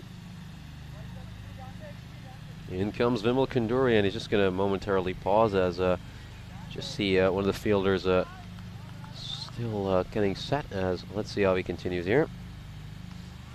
Yeah, he's going to watch this one, and it goes away for a wide. So they've got a long off, a long on, a cow, a man just in front of deep square, and a deep third man for Rajwinder Brar. Bit of protection on the offside inside the ring. And Brar just looking for the wide there, but he won't get it. And Kanduri, has he gotten away with that one, or was it the right decision? I'm not really sure. I think the umpires made the right decision there. That one certainly is a long way inside the wide line, so not much to think about for the umpire there. Yeah, not a great stroke there by Brar either. A bit of a Trent Bolt one-legged flamingo shot. Yeah, you got to try keep both your feet on the ground. Try give yourself... Oh, this one I feel is a bit harsh. This one I feel is harsh. Let's take another look at this. That is a long way inside the line, so bowler will be a bit upset about that. Yeah, I have to agree with you on that one. Brar just hits this one straight back to Vimal Kanduri. And this is not really resembling a penultimate over for the Black Caps where they desperately need runs. It just looks like things are fizzling out for them. This one, no problem on that. That's a wide every single day of the week. That one is certainly a wide. Not much of a tough decision there for the umpire this time. Bowler making his job easy. Keeping the umpire fit. This one again struck back to Kanduri, so it just looks like Brar is almost at the stage where he might just be ready to wave the white flag for the Black Caps, but the skipper will look to fight on. As let's see if he can finally strike a boundary here. He's just going to hit this one towards long off. Bit of a chase for Rai, but he's got protection back there, and Thadani will collect that one, and just the one run. As this just continues to become harder and harder for the Black Caps, and I think M-Docs can just feel themselves nearing just their third T10 win in their third tournament. So this could very nearly be a special moment for them, knocking off the side that finished second last time around, although the Black Caps don't even resemble a shadow of their former selves. Yeah, this one's it's going to take, looks like a thickish outside edge, and it's going to go towards point. It's all gone very quiet now, and it just seems like it's a bit of a formality to see out these remaining balls, as the Black Caps need 28 of the final over. And, well, it will take something miraculous for them to achieve that. And in the meantime, of course, there's been plenty of talk about the T20 World Cup over on our YouTube chat. Of course, we saw England managing to win that game pretty comfortably against the West Indies, but they did lose 4 wickets by the looks of it. Yeah, and of course, yesterday I put my money on West Indies. Unfortunately, not managing to score enough. England with a very clinical win. Yeah, certainly taking a look at that. 24 of 22 for Joss Butler. Just seems like the surfaces are very slow over in the UAE. We've seen a couple of low-scoring games to start off the Super 12s. Yeah, wickets there are usually a bit low and slow. Always a good option to bowl your cutters and keep that change of pace coming. Keep the batsman guessing. Of course, it's going to be Hitesh Sudani bowling this final over. The veteran will just look to bowl some pretty sensible stuff here. He's going up against Taylender and Parminder Singh.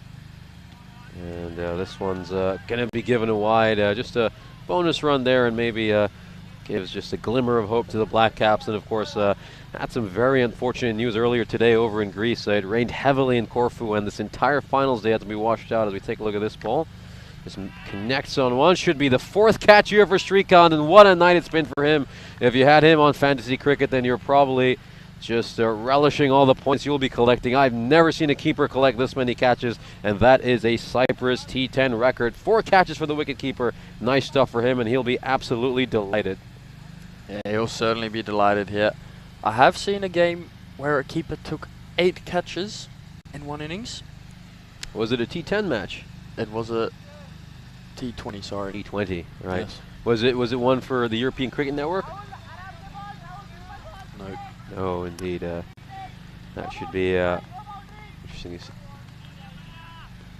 And of course, we'll see Omar Farouk come into bat. Of course, Hitesh Sudani coming in. Of course, Clayton Floyd's international cricketer for the Netherlands, played a couple of games and done very well. Of course, the first man to ever strike 100 in T10 cricket. Just what was that experience like for you when you clubbed that 115? I wasn't really sure that I was close to 100. All I was focusing on is just trying to keep the momentum going for the team. And when my teammates stood up and started congratulating me, I was a bit shocked, but of course over the moon to have scored 100, especially in the T10 game. But yeah, it was an unbelievable experience, and extremely grateful. It's unbelievable innings. I remember checking the scorecard with Anna and just seeing that you were on 115 of 35. Didn't think I'd be sitting next to you a couple of weeks later in commentary, but the pleasure is mine. And this is a nice ball there by Sudani. Just rolled his fingers across it, and they're just 2 balls away now. The Black Caps are being put out of their misery. Yeah, 2 more balls, and sure the M-Dogs will be already starting to celebrate. Another really well bowled delivery from Sudani. We saw the captain, Rajwinder Brar, open the batting for the first time. He's faced plenty of balls, but it's just not been able to get going in terms of his hitting. And wonder if he'll still persist with that in the second match, which is only an hour away. Can't wait to bring that one for you, as M-Dogs are closing in on just their 3rd ever T10 win. And Umar Farouk will strike this one as hard as he can. He'll get a 6, so a nice little bit of work for him. He'll be pleased with that. He gets a little something to boast about in the dugout. But M-Dogs have recorded their 3rd win in T10 cricket. This is a monumental moment for them, and excellent stuff by the M-Dogs. They'll be absolutely delighted. Just take a look at that one. Rahul Shukla, very, very pleased, and rightfully so. M-Dogs certainly deserve this win. They were the better side with both bat in hand and ball in hand, and they pick up just their 1st win of this tournament and 3rd in their T10 history. As we take a look at the highlights of this innings, of course, it was Rajwinder Brar who pushed himself up the order to open alongside Waqas Akhtar, and Akhtar's poor run of form continued. He just gets that little edge through to Srikanth, who took 4 catches tonight. How often do you see a wicketkeeper do that? Yeah, not very often, especially in a T10 match. So he'll be very happy with his bowlers giving him all those opportunities. He'll be thanking them, I'm sure, after the game. And we see that 6 by Abid Ali there, the only 6 the Black Caps will hit. And then this one would just take a thin edge through. Hit Sinani pleading with the umpire, and he finally got it. That made them, the Black Caps, 10 for 2, and they were in all sorts of trouble. And we really thought that they were in dire straits then, and we saw their lack of batting depth exposed.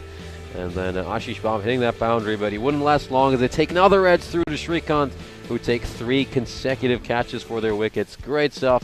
He was absolutely delighted with himself, and Rajwinder Brar just striking this one back to Kanduri. Ouch. Maybe he'll need some taping on his fingers as well. That was very fast. Bit of a nasty blow, but fortunately for him, no broken fingers, and this one not getting quite enough bat on it, but still managing to get a boundary as we see another drop catch.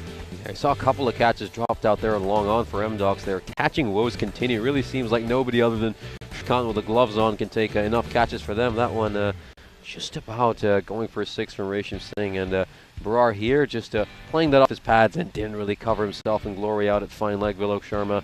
And this one just popped up in the air, collected a bit of stardust on the way down, and Sorapungal, 1 attempt, 2 attempt, he finally got that catch. Great stuff by Sorapungal, picking up his 2nd wicket of the night. Good bowling by him. Yeah, certainly. I was very impressed with his bowling. He bowled lovely lines and lengths, and yeah, just another drop catch there along on. Really, at stage, it just seemed like game over for the Black Caps. They're pretty much going through the motions that we saw. 1 full toss finally punished from M-Docs. They got away with tons of full tosses. It was just some poor batting by the Black Caps, and there he was, Shrikant, picking up his 4th catch of the innings, the most catches we've seen taken by any wicketkeeper here in Cyprus during a T10 match. Great stuff for him, a fantastic honor.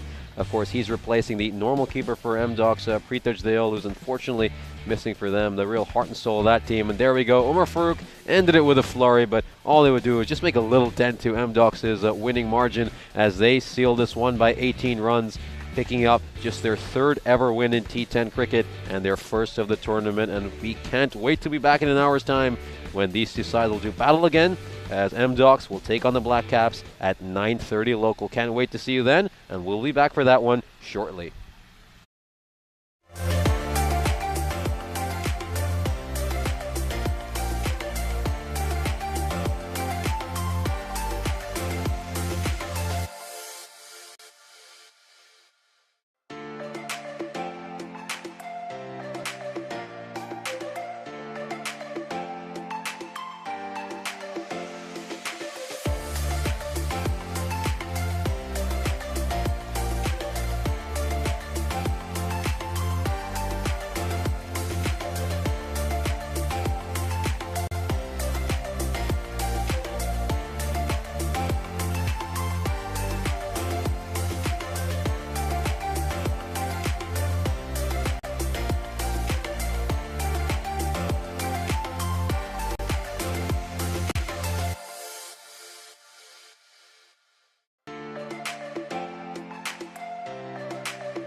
It's been a good night so far for M-Docs as they notched their first victory of this tournament, and it just got a little bit better as they've won the toss and they've decided to bowl first.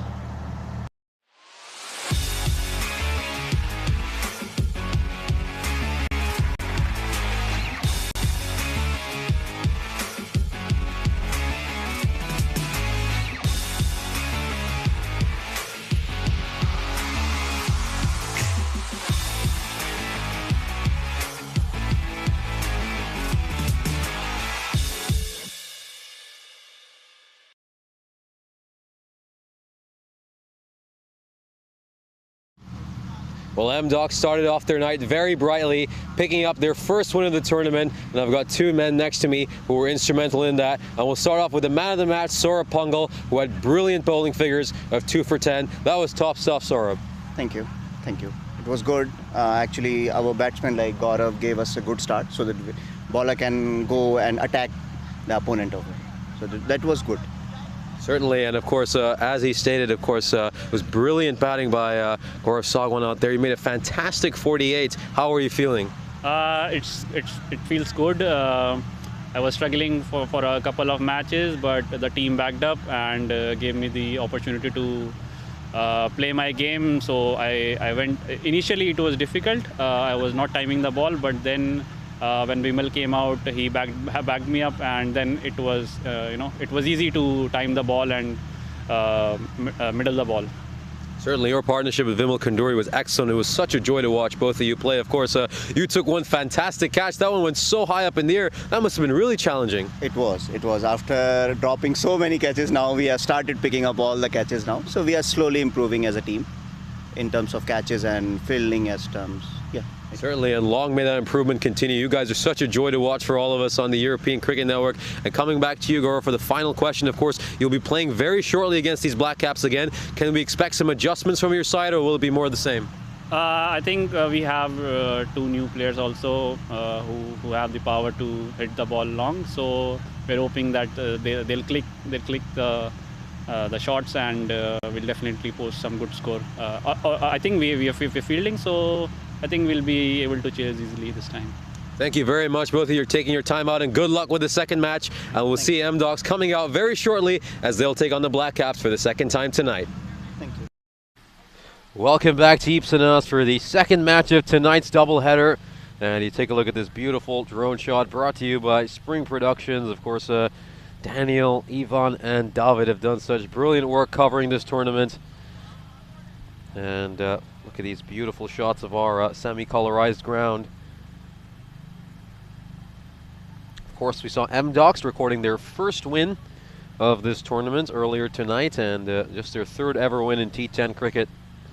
And of course, they did it by bowling superbly in that second innings against the Black Caps. They managed to restrict them down to just 68 runs, and it's the same opening partnership again, but let's take a look at Mr. Maximo's fancy dashboard. Of course, there we can see Prince Rai at 8.5 at 257 points. I'd say he's another potential steal, someone you should consider maybe investing in. I think he's bowled pretty well.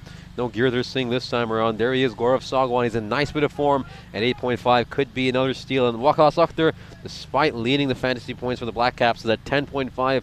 And he's been a bit off form, but he'll be looking to turn that around tonight. It's been a difficult start for him to this tournament, and we've been talking a lot about what he can do to just turn things around. He's such a delightful player to watch. He's got great technique, a fantastic fielder, bowler, but everything seems just a little off for him so far. And let's see if he can turn things around. Of course, it was in that very first over of the previous game when he departed, having made just a couple of runs, when Saurabh Pungal just managed to get a little edge through to Shrikant. And here it is, first ball of the second game. And that's another beautiful outswinger. And Akhtar just doing the right thing there, watching that one go past him. A beautiful sight, and watching Saurabh Pungal bowl.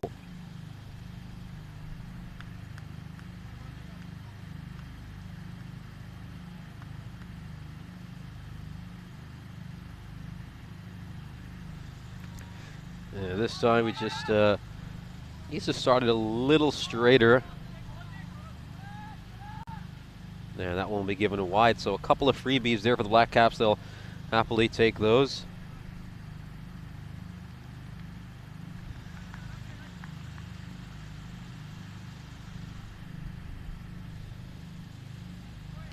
This one's just beaten the bat, and that's going to be another wide. So back-to-back wides for Saurabh Pungal.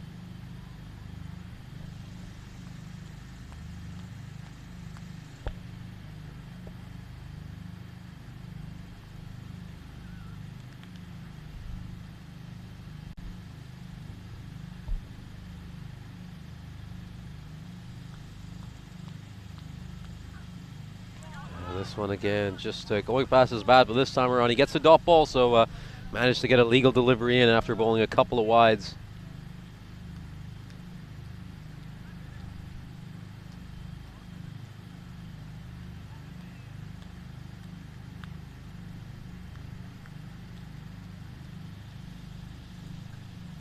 And he just tried to overcompensate, but he ends up going way down the leg side. He's just trying to start it a bit straighter, and Pungal just needs to find his radar in this first over. He's a bit all over the place and just needs to try to get things right.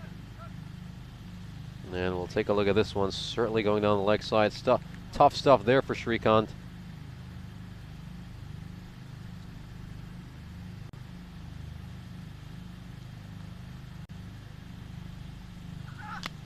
This one's a slightly fuller delivery, which allows Waqas Akhtar to drive that one, and it goes straight to Prince Rai. So it's another single, and 6 runs off the first 3 balls here for the Black Caps, largely thanks to all those wides, so they won't mind that one bit. It's a fairly decent start.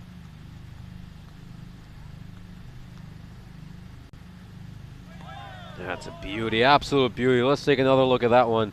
Gorgeous ball, and Rajwinder Brar, who isn't too accustomed to opening the batting, won't be used to seeing quality like that. Let's just take a look at this one. Just pitching around that sort of 5th stump line and moving away. Draws him in on his front foot, but just goes past the edge. And it's a fuller, straighter delivery, which allows Brar to get his bat onto that one, but all he can get is a single.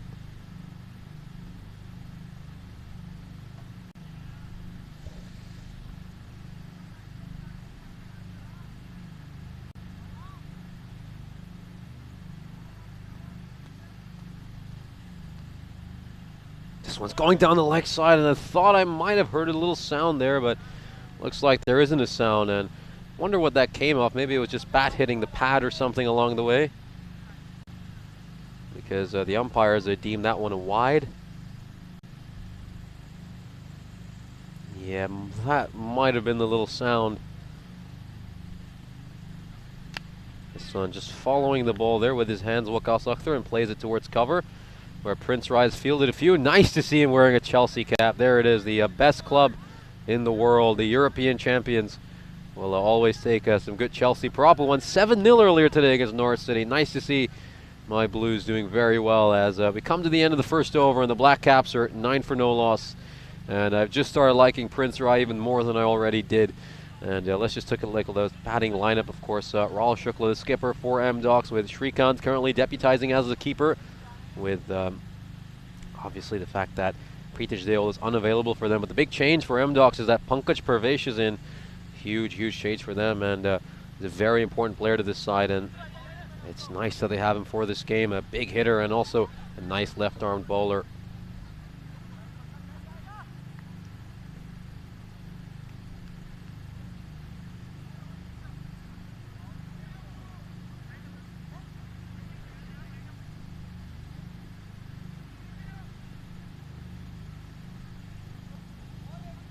In Kim Sidani, this one's slightly back of a length, struck away by Waqas Akhtar. Going to be a bit of a chase for the fielders, but they're not going to get to that one as Akhtar has picked out the gap. So it's the first boundary for him, and it's just been a little loose start for M-Docs. They've just got to get things right here. This one is a very well played by Waqas Akhtar. There wasn't too much pace on that delivery, so it just allowed him to play that one on the back foot and pull it away.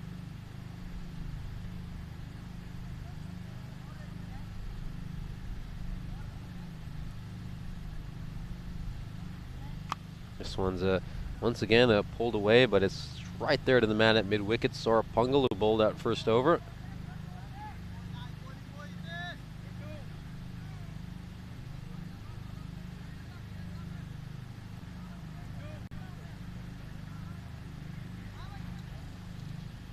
And we're just going to see him pull up as Rajwinder Brar just a little bit distracted.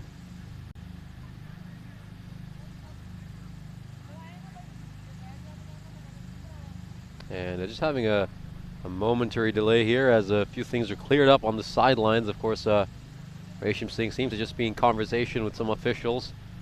And we'll get ready with some action. This one's a cutaway by Rajwinder Brar, but Pankaj Pravesh is out there at deep point to collect that one, and it'll just be a single. They need to look to open up that offside, the Black Caps. I think that'll be a very important thing for them to take into consideration this innings. They managed to make just 25 runs through the offsides the previous game, and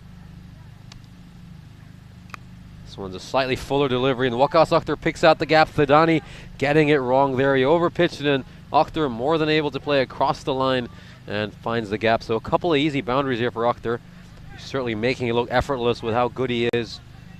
Look at that, quick hands, just a whip-like action, and he strikes it away. Just not bowling to his field setting, Thadani. He's got a deep point in place, and now they've just decided to send a man back to deep square.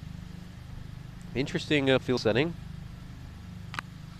This one's comes down the ground, but he pulled his length back a bit, Hitesh Thadani, and that means it's going to go straight to Avinash Rane.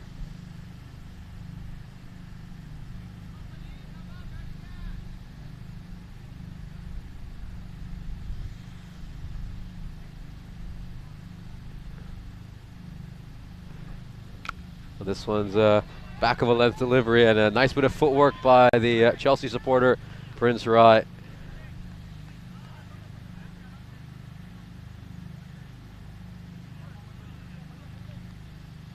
And we'll, of course, come to the end of the overs. The Black Caps are 21 for no loss at the start of the first couple of overs, largely thanks to those two boundaries which Waqas Akhtar hit, where he just slightly overpitched that one. Hitesh Thadani, a rare, expensive over for him, went for 11 runs. And they just need to get things right here, M-Dogs. We saw them bowl extremely tightly in that first game, and the main thing that they managed to do was just cut extras out. And let's see how this goes here. And of course, we're going to see Prince Rai coming into bowl. We saw M-Dogs give up just 7 runs of extras in the first game. And let's see how Prince Rai does here. Has the ability to swing the ball both ways. This one will go up in the air, takes a thickish outside edge. And Hitesh Thadani, great bit of fielding by him. He ran across and he picked that one up. So good stuff here, and nice to see them just improving their fielding, M-Dogs. I think the biggest concern for them has been their fielding these last few games. We were talking to Saurabh Pungal and Gaurav Sagwan during the match break in that interview, and both of them iterated that it's important to keep their fielding going better. But this time it's a low full toss of Prince Rai, and I don't think he'll get away with it. We saw him get away with plenty of full tosses in that first match, but that's not the case here. Waqas Akhtar was too much quality to bowl a nice full toss at his pads. That's a freebie. He'll be thinking Christmas has come early with some of this bowling. And nice stuff there for Akhtar. He'll happily take them, especially considering the lack of form he's in. Real lack of form. So keep giving him these nice juicy full tosses on his pad, and he'll get his confidence back up. This one's up in the air. Could be a catching chance. Is he going to respond here? Great catch taken by Avinash Rane. He's just about held onto it, and he'll lie flat on his belly there at mid-off. Great stuff by him, and a good response by Prince Rai. We were talking about his form, and Akhtar's just refusing to walk here. I think he's decided to walk finally. Now that he's decided the catch is clean, he's been given his marching orders, but take a look at this ball, just shaping away. That means the bat slightly turned in Akhtar's hands, and nice work there by Rane, getting his big body underneath that one, and he takes the catch, an important catch to hold on to.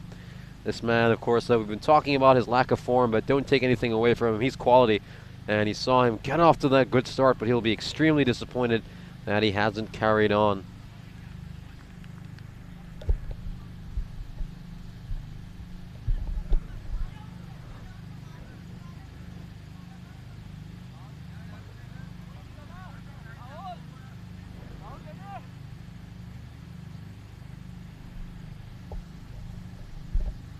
Good stuff here for Prince Rai. We'll see Ashish Baum come into bat. He struggled a bit in the first match. Let's see if he can go better here. That's nicely left. Not often you see a leave in a T10 game. Of course, Baum managed to make just 7 runs of 10 deliveries in that first game. And really, it's been a similar run of form for him. Of course, we saw some quality by him when he first came in. He's a very classy cricketer, plays some orthodox cricketing strokes. Don't expect him to try to swing for the fences, or unless he decides to adapt. This one's just tries to play that towards the leg side. I think it's not the best shot selection. And maybe it'd be better served playing it to the offside. You can see him rehearsing it there. Maybe a bit more of a cross bat stroke. The way he's rehearsing would have served him better. Or he's certainly enjoying his rehearsal. But let's turn our attention to Rajwinder Brar, the skipper who's on strike. 4 of 6. That was just tucked away by Brar towards mid-wicket. And it'll be a single to end the power plays. The Black Caps are 28 for 1 at the end of this power play. And it's, I would say, a pretty even start typically for both sides. I think you'd normally not be too displeased as a batting side to be at 9 1/3 with your run rate. But I think the big concern for the Black Caps is that the wicket they lost was Akhtar's wicket. And we've often seen them, they lack that batting depth. And normally when one of their main men disappears, they just struggle to find runs from the rest of the order. As we take a look at this graph, it's fairly even stuff. A little cherry on top of that third bar on the graph. And there he is, Pankaj Parvesh. We were talking about him, number 19. And he will come into bowl this 4th over. Looks absolutely delighted with himself, and why shouldn't he? He's certainly enjoying his cricket and playing some good cricket these past few weeks, particularly with the bat in hand. He's had a tendency to go for a few runs with his bowling, but he just brings that little X factor left armer going around the wicket. Not too many bowlers like him in Cyprus. And he's going to be going up against the captain, Rajwinder Brar. It starts off with a full toss just outside the off stump, and Brar unable to punish it. And I think this has been a pretty disturbing trend from the Black Caps' point of view. They're getting an awful lot of these full tosses, but they just don't seem to be able to punish them.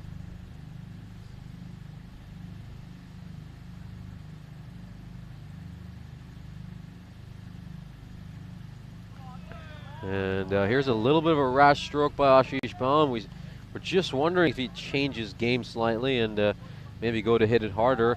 There's a big gap through cover. There's a man all the way at third man and then an extra cover. So if he wants to hit a cover drive, it's right there for him. And he hits a beautiful cover drive. This one hit to Prince Rai at extra cover, who tries to use a bit of footwork. I think he just lost his footballing ability a little bit after taking his Chelsea cap off. Maybe if he puts it back on, he'll get some of that Chelsea footballing skill.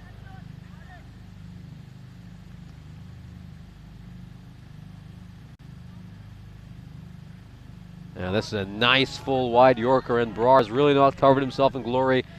He, again, going for that very Trent Boult-esque one-legged flamingo shot, but you need to keep both feet on the ground if you want to play any cricketing stroke.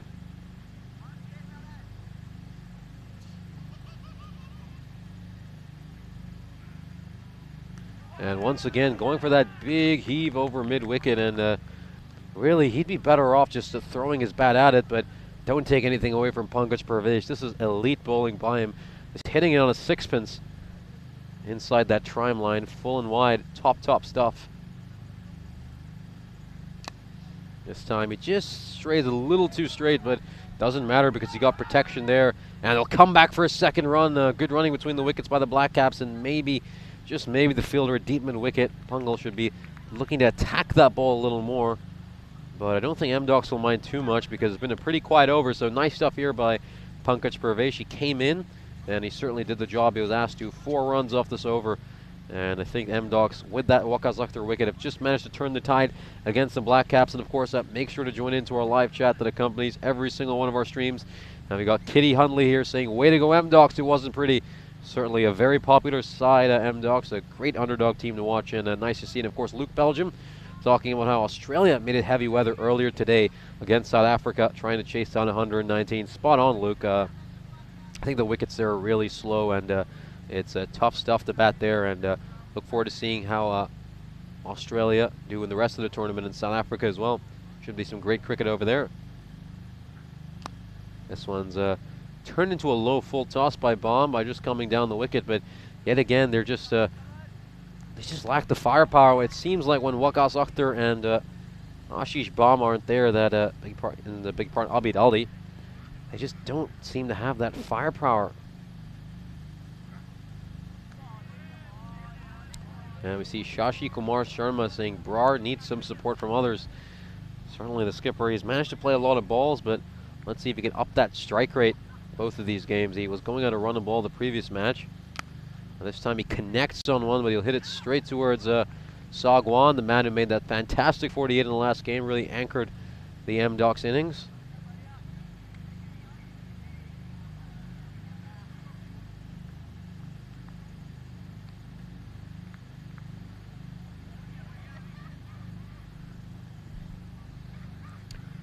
Ronnie continuing around the wicket. This one's a full toss, and a full toss will finally be punished by the Black Caps. You feel M-Docs have gotten away with a lot of those throughout tonight, especially that first game. Now this time around, he's punished. All he has to do, Ashish Baum, is just play it behind square leg. That was right there for him to hit. Poor bowling. There's absolutely no protection out there. And take a look at this one. Beautiful shot. Well played by Ashish Baum. It's sent up there, and he punished it, regardless of what sort of a ball it is. You do have to be able to strike it away, and Baum certainly did that there. And he moves on to 7. Of course, they're going at a run rate of just above 8.5 right now. They need to just step it up now, and the Black Caps just try to go up the gears. And we see a little stutter step there by Rane. This one's another low full toss. Should be a catching opportunity. Will M-Docs finally take one? They do, so their catching seems to have improved so far this first game. We saw Rane take a good catch himself earlier, and now he gets a good catch taken by his teammate Gaurav Sagwan. Important wicket for M-Docs as the Black Caps continue to just struggle out there with the bat in hand. Baum got a nice low full toss, but all he could do was just hit it straight to Gaurav Sagwan, who took a very nice catch. Let's take a look at this one. Low catch there for Sagwan, did very well, and it's been a good night so far for him. Made a good 48, and now he's taking a nice catch. So M-Docs just continuing some of that good stuff we saw from them in the first match, and certainly the catching has been the biggest highlight. I can say they've improved. They've had a couple of catching opportunities, and certainly not as easy as some of the catches we saw them drop these last couple of nights, and they're taking them. So this is very good for M-Docs, but there he is, the danger man Abid Ali, who I was very surprised not to see come in at number 3. He's been in a pretty good vein of form for the Black Caps, despite that low score in the previous game. And once again, he goes for his favorite boundary, and this will race away for 4. Quite a chase for the skipper, Rahul Shukla, and also Vimal Kanduri. And Waqas Akhtar indicating that one wide. No problem there, Waqas. It's very, very clear this time around. Just a beautiful shot, actually. Might even have straightened it a little bit. He doesn't look to spin the ball too much, Rane. And Abid Ali just playing it with a deft stroke. Doesn't look to overhit it. Uses the pace and helps it along to third man as we come to the halfway stage of the innings. The Black Caps are 42 for 2. And of course, Akhtar started off quite nicely. Was helped by some full tosses. And this one struck away. And of course, we would like to apologize for that graphic mistake. It seems like there was one ball left in that over, which wasn't accounted for, but good to see that as was corrected as we get 6 balls into the over. And despite that wicket, they do get 12 runs off that over, the Black Caps, and now we can officially say Black Caps are at the halfway stage of their innings at 44 for 2. So they're going along at a pretty decent rate, the Black Caps, just a shade under 9, and it's going to be interesting to see if they can just step that up a little bit in the second half of this innings, and Abid Ali is certainly the man who's capable of doing that. Would have liked to see him come a little higher up the order. Wouldn't be a bad idea to let him open the batting, which certainly should be at least number 3. And we're going to see Pankaj Parvesh continuing to bowl. Of course, we saw Abid Ali hit that beautiful shot through third man. He's so good at that. He made a good 24 runs when he made that 48 against the Sri Lankan Lions a few nights ago through that region. So he's got the power, but also the deft stroke. This one goes fuller, wider. We saw Parvesh have quite a bit of success against it in his first over. This time, all he does was throw the kitchen sink of that one, and it just goes away for 4. Probably not where he intended it to go, but all he was doing was throwing his bat at it, and it flies over Vimal Kanduri's head and goes for a boundary. So stringing together a few boundaries early in his innings, Abid Ali, and just propelling the Black Caps in the manner they would have wanted. And this is going to be the next big puzzle for M-Docs to crack, trying to get Abid Ali's wicket. Another fantastic ball, and this one going towards Rahul Shukla. Nice bit of fielding by him. Got his hands underneath it and made sure it's just a single. So he's managed to make 9 of his 10 runs so far through that region. He's just continuing to find a lot of runs through that region, and I think Berar's strategy here will be just try to get Abid Ali on strike as much as possible. Just needs to minimize the number of dot balls he plays. Goes to the big swing and a miss, and Abid Ali is going to run across, so even though he couldn't get bat on that, I think he's done the main job here, which was to make sure Abid Ali is on strike. So it's 1 run of buys for the Black Caps.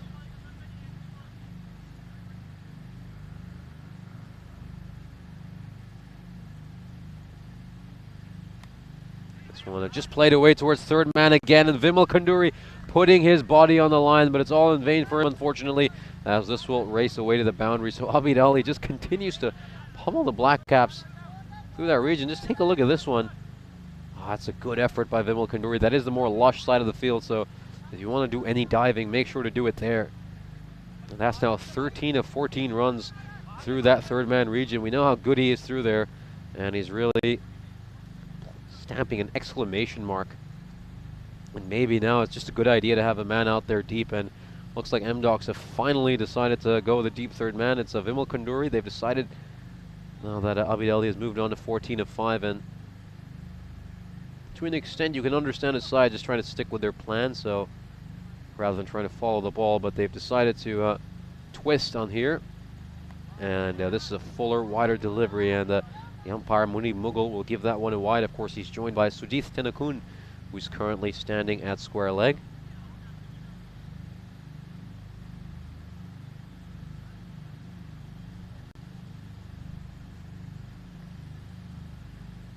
And he goes for that cover drive. Just a case of him being slightly out of balance. Let's take another look at that one. Of course, there's a front foot pressing forward, not really going towards the ball, as you'd see in the cricketing textbooks, but Abid Ali just gets away with that one. Just take a look at this. Just pitching in that sort of 5th, 6th stump line. And this one's just struck away through third man yet again. And Vimal Kanduri's there. Did some nice work to get across. And then a bit of an underarm throw by Vimal Kanduri back. So that move to finally put a fielder out there saves M-Docs a good 3 runs. And that will bring the 6th over to an end. So the Black Caps are at 56 for 2. Nice little fight back here by Abid Ali after they lost a couple of wickets. And this game is very finely poised. It could swing either way. And we'll just take a look at that bowling card, of course. Pankaj Parvesh has bowled superbly in his 2 overs. He's done an excellent job. He has just 15 runs in his 2 overs. So good stuff for him. And of course, Saur Pungal, who bowled that first over, went for 9 runs. And Prince Rai did some pretty good work as well. And that's exactly why we'll be seeing him back for his 2nd over here in the 7th. And I think this is a good matchup. Either him or Pungal. I would like to see them go up against Abid Ali, because if they scalp this wicket, then it would seriously dent the Black Caps. And this one's just a bit too short and wide, and Abid Ali, look at how quick his hands are. Whip-like hands. He sends that way over the boundary rope. That's traveled quite a distance away, and it's a 6 for Abid Ali. Fantastic shot, as that ball is going to need some finding. Let's just take a look at this one. Prince Rai just getting it wrong. Short and wide, sat up, and Abid Ali, look at how quick his hands are there. Nice use of the bottom hand, and his wrists. Look at these wrists. Fantastic stuff, and he's smacked that over the point boundary for 6, quite a way. And Prince Rai maybe just overcompensating after giving too much width, and he ends up going down the leg side.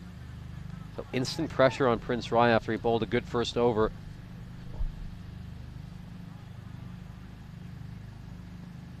Fantastic ball in response by Prince Rai. Beautiful delivery, just back of a length. And again, Abid Ali was targeting that third man boundary, but he's beaten by Prince Rai. This one's once again, he's gone there. There's a gap out there. There's no fielder there. It'll take a bounce. It'll go for 4. As Ashish Baum tries to go do a bit of fielding out in the dugout, and that he's been dismissed. This one there, again, he just came down the wicket, took a step down, and he again plays it over third man. He's finding a lot of joy through that region, Abid Ali, and he's moved on to 25 of 10. Just continuing that excellent form he's had throughout this tournament. And boy, this man is looking dangerous yet again. And that's a very worrying sign if you're M-Docs.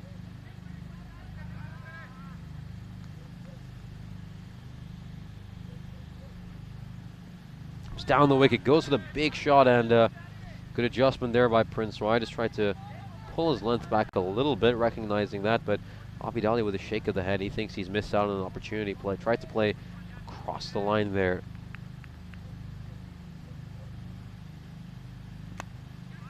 This one's just angling into the leg stump, and Abidali will work that one away for a single.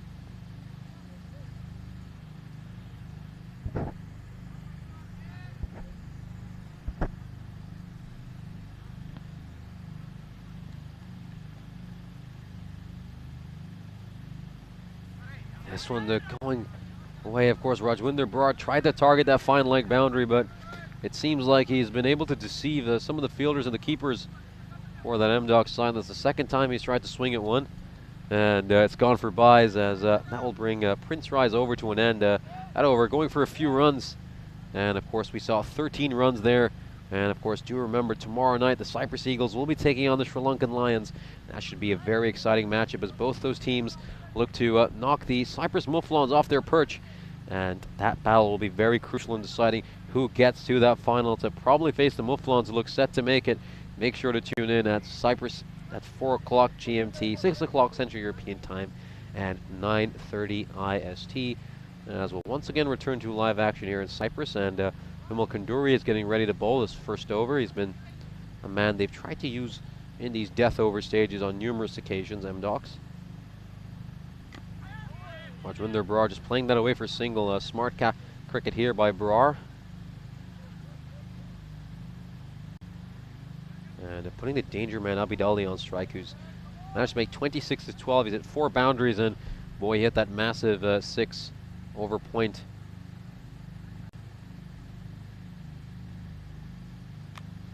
This one once again struck beautifully. It's going to be quite a chase for the fielder out there, and he manages to get to it. Good bit of fielding by Hitesh Sidani, who stumbles while throwing it back.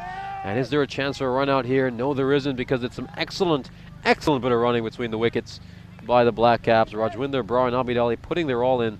And look at this, great bit of sprinting there by Abidali. Got across really quickly. And I have to say, it was a nice throw by Hitesh Sidani as well. Take a look at this. Fantastic cricket all around. And when you see stuff like this, it's cricket that's the real winner.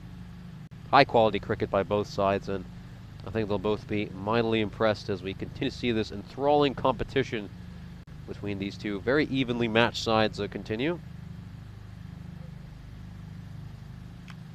This one's taking another edge. It's going to probably take a bounce before going to Pankaj Pravesh. And that one is thrown back to Shrikant, so just a single there for Abidali.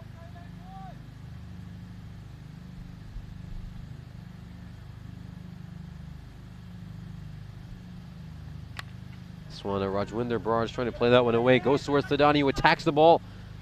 And I think that's what's made sure it's stuck to a single, but don't think the Black Caps would even look for a second run, considering how good this man is looking right now.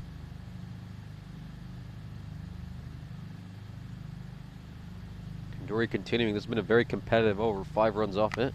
Once again, Abidali trying to target the boundary. It's taken 1 bounce, has gone past the scorer's table, and it goes away to the boundary, just dropping right in front of the boundary rope, barely an inch or two. And this time around, just made some room for himself to hit it through the offside, Abidali, and he's done superbly to open up the offside. We often see batsmen just get a bit obsessed trying to hit everything through the leg side. Certainly not Abidali, who struck all his boundaries through the offside.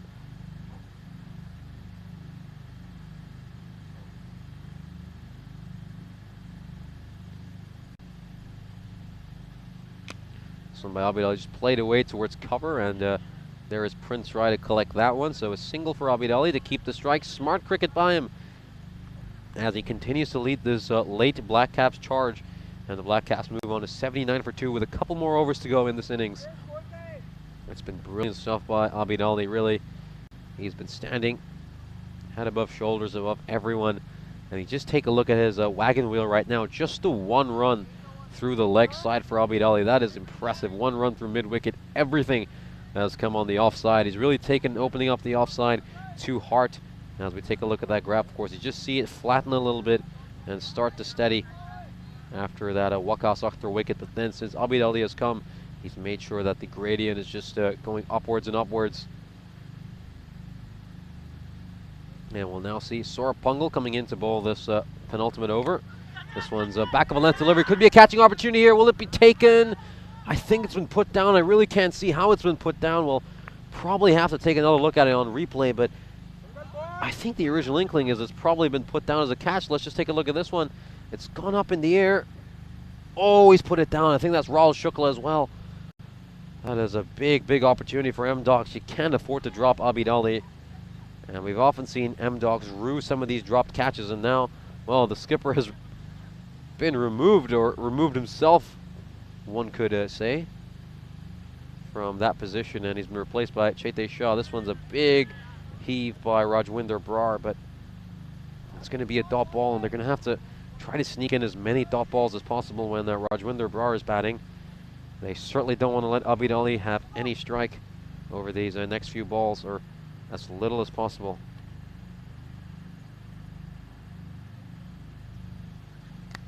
And this one is just played away by Rajwinder Brar, and Prince Rai comes around to collect that one.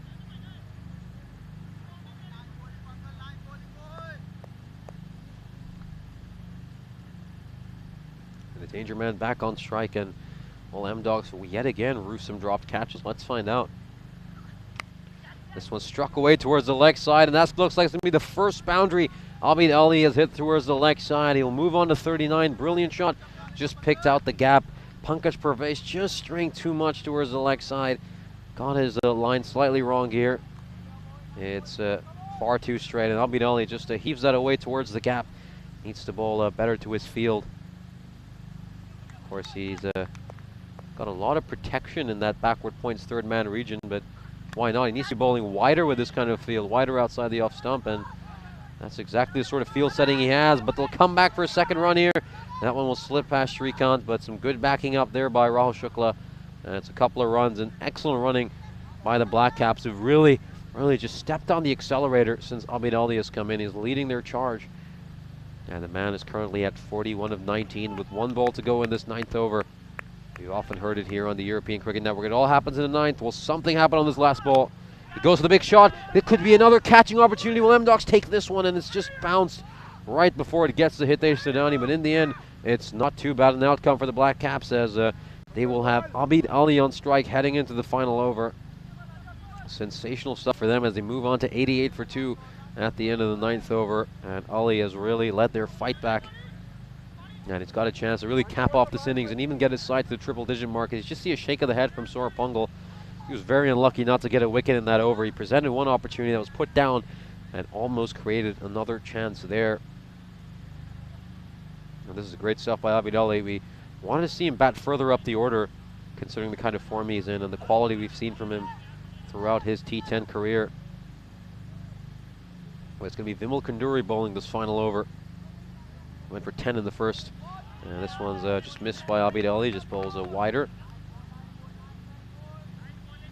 And there really is an old adage in cricket. You either bowl to a batsman's strength and place fielders there, or try to make him bat towards his weakness. And this one's popped up in the air. Don't worry about where you place your fielders. Abid Ali is placing these sixes a good 10 meters beyond the boundary rope. That's another enormous six. And the power he's showing through that region, this is remarkable. This is just top stuff. Vimal Kunduri just dragging his length back a little bit. And Abid Ali just gets underneath that ball so well. And he plays it well over the boundary rope. That's going to be a six in a lot of big cricketing fields. And I do admire that shot, Abid. That was sensational stuff.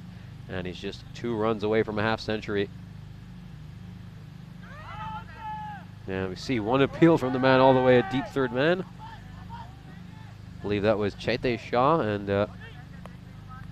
that tells you everything about the nature of that appeal.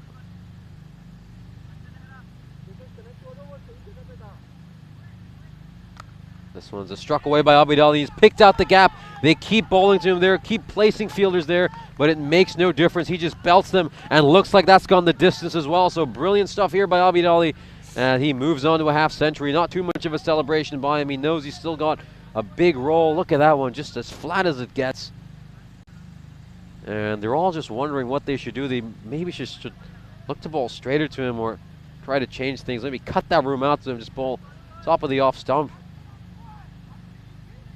This strategy just isn't working right now, and this one goes to the leg side, but there's no protection out there. Will this race away to the boundary rope?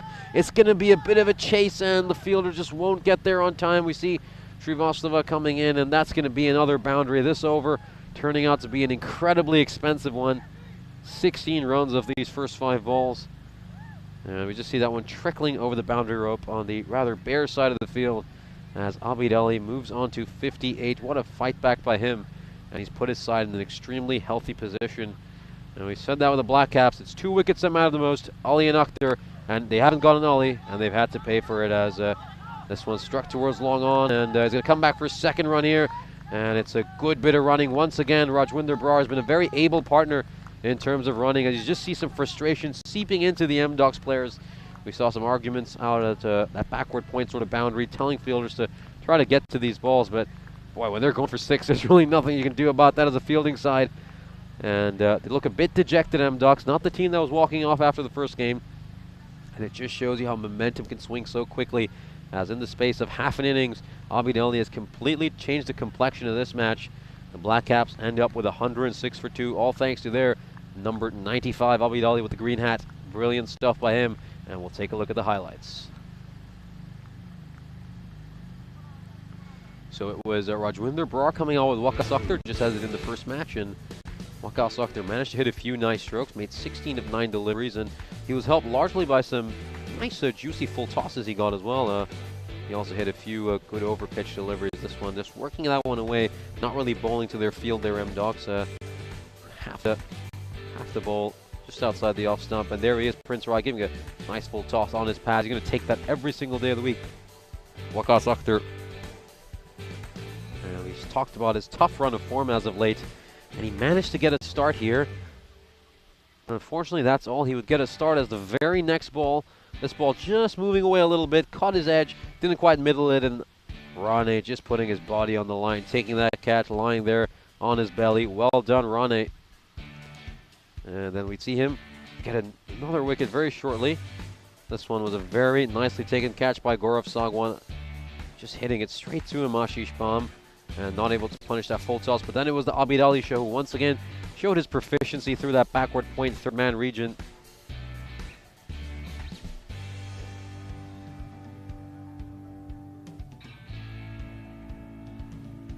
And look at these shots for here. This is some great stuff by Abid Ali. He is extremely strong through there, and Prince Rai would be another man, and he hit some big sixes through that point region, 3 of them in total.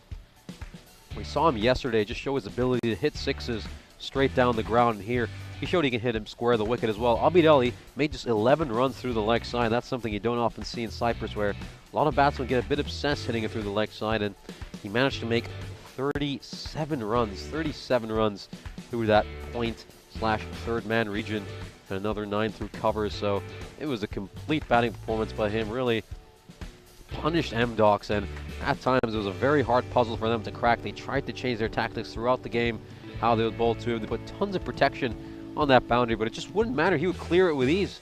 He backed himself to clear it, and that is T10 cricket in the end of the day.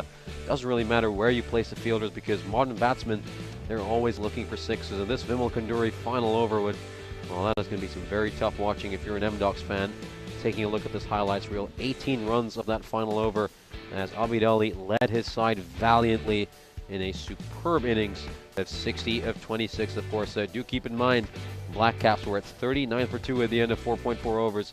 But that Herculean effort right at the end, managed to make just under 70 runs in the second half of the innings, is what will lead them to 106. So top stuff by the Black Caps as they managed to get to 106 for 2, a much improved batting performance.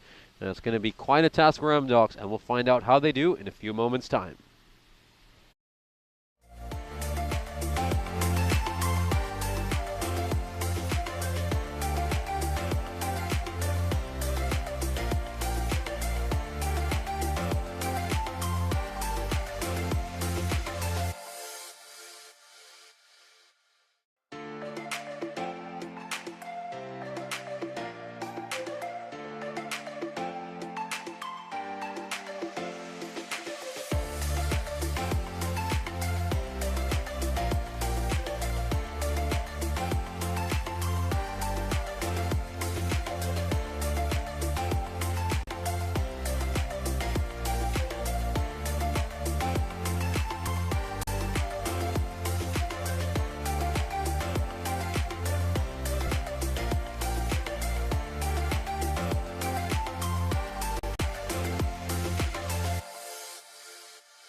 Deeps in us for the final innings of cricketing action, and we're just seeing a little bit of a dance there from Resham Singh. They were having some fun, the Black Caps. Parminder Singh also did a very nice cartwheel.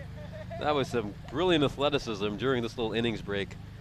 As the Black Caps bowlers have a pretty nice target of 107 to defend here. They'll certainly back themselves to do that, but we've seen some good batting from M-Docs the last couple of games, and let's see if we'll see some more of it here. Of course, the big thing for them is they've also had the addition of Chetan Shah and Pankaj Purvesh, so a couple more accomplished batsmen for their side, and let's see if that can just help propel them during this chase as they try to chase down a target of 107, and there they are, Gaurav Sagwan alongside Chetan Shah, who's coming in for his first game tonight, didn't feature in the previous one, and of course we also saw Sagwan make that fantastic 48, and let's see how M-Docs fare here. This is going to be a very exciting next 45 to 50 minutes, can't wait to bring them.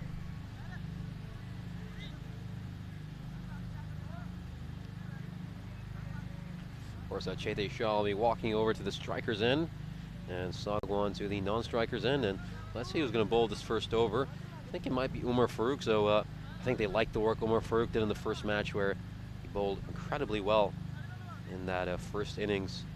Got that wicket of Shrikant Komirapelepu as well, and I think the great thing about him was that he was bowling back of a length, which is just not easy to play in T10 cricket. It's a nagging, annoying length, that sort of area which Curtly Ambrose and Glenn McGrath used to hit. Let's see how he faces this first ball.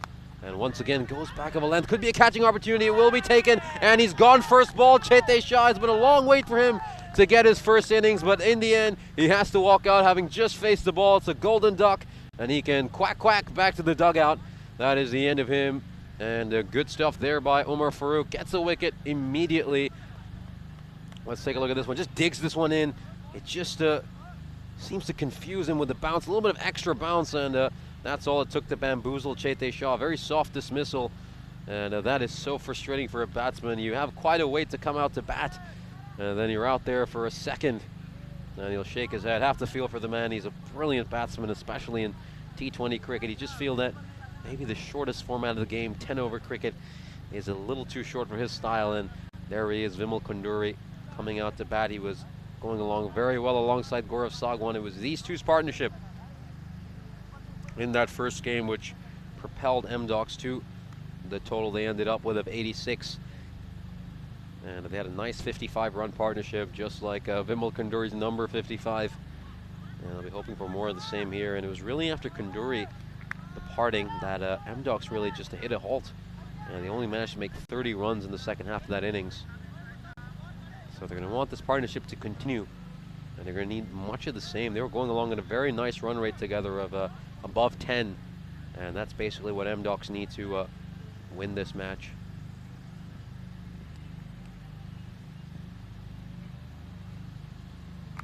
Now this time a bit of width on offer, and some good tactics here by the Black Caps. They've got Resham Singh on a deep third man, which is always a good idea considering how strong Kunduri is through that sort of square region. He's a nice puller of the ball, nice cutter of the ball, and plenty of protection through that third man region. They've got a very fine third man, and then another very wide third man, so it's really all over there. I think they're just going to be looking to bowl wide and outside the off stump according to this one, and beautiful ball tailing back in, back of a length, and I think they've just figured out the perfect tactic for Umar Farooq, who we saw just struggling to find things perfectly. In the first half of the tournament, he was very inconsistent with his form, but now he's bowling at his best. Nasty, nasty, well-directed bouncer, and I think he's played this one very well, Gaurav Sagwan, just getting a bat onto it and trying to run it along towards third man. And we're seeing Umar Farooq at his very best. We've always seen the potential in him. And this one just coming back into Kunduri quite a bit, and he just tries to swipe across that one, and he misses out.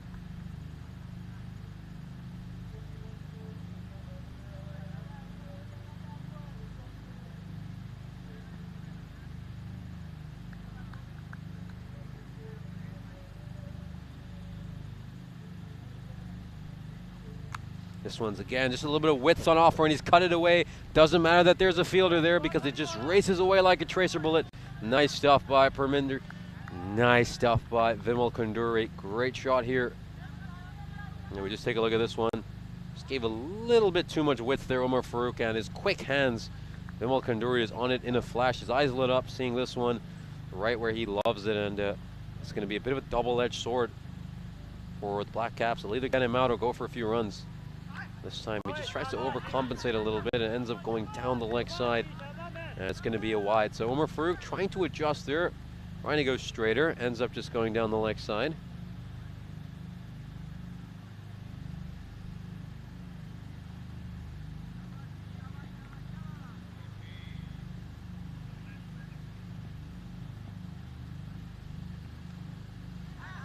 This is another beautiful back of a length delivery, just coming back quite a way.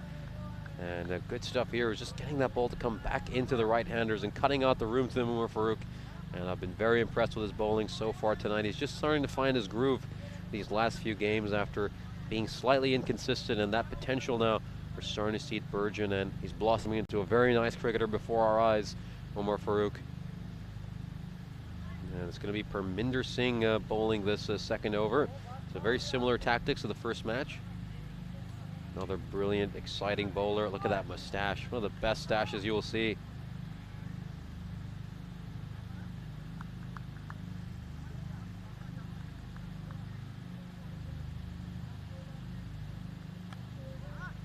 Yeah, this one just trying to open up and make some room, Sagwan, and ends up playing it towards Resham Singh at third man. And they're still persisting with that strategy of a fine third man and a very wide third man out in the deep. Otherwise, it's a pretty conventional field setting inside the ring.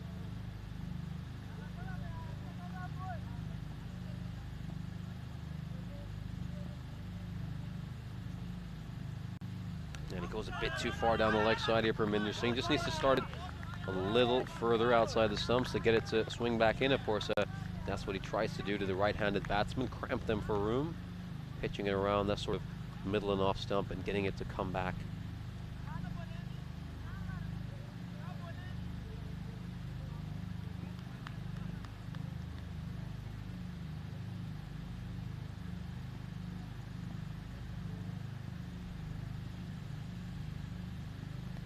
This one just played away by Vimal Kanduri.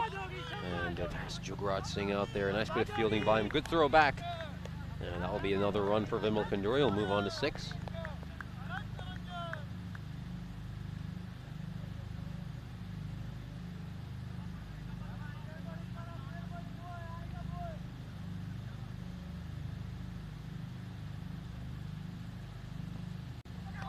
Yeah, this is another back of a length delivery there. And Sagwan just trying to maybe play a ramp shot and help it over.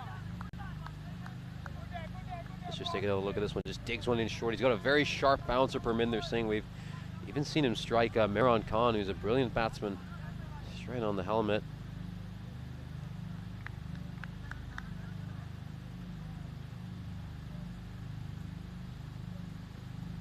Again, back of a length, got it to come back in quite a way, and Sagwan's had a few nasty deliveries close to his body, and he's managed to handle both of them fairly well. Just gets this one away for a single.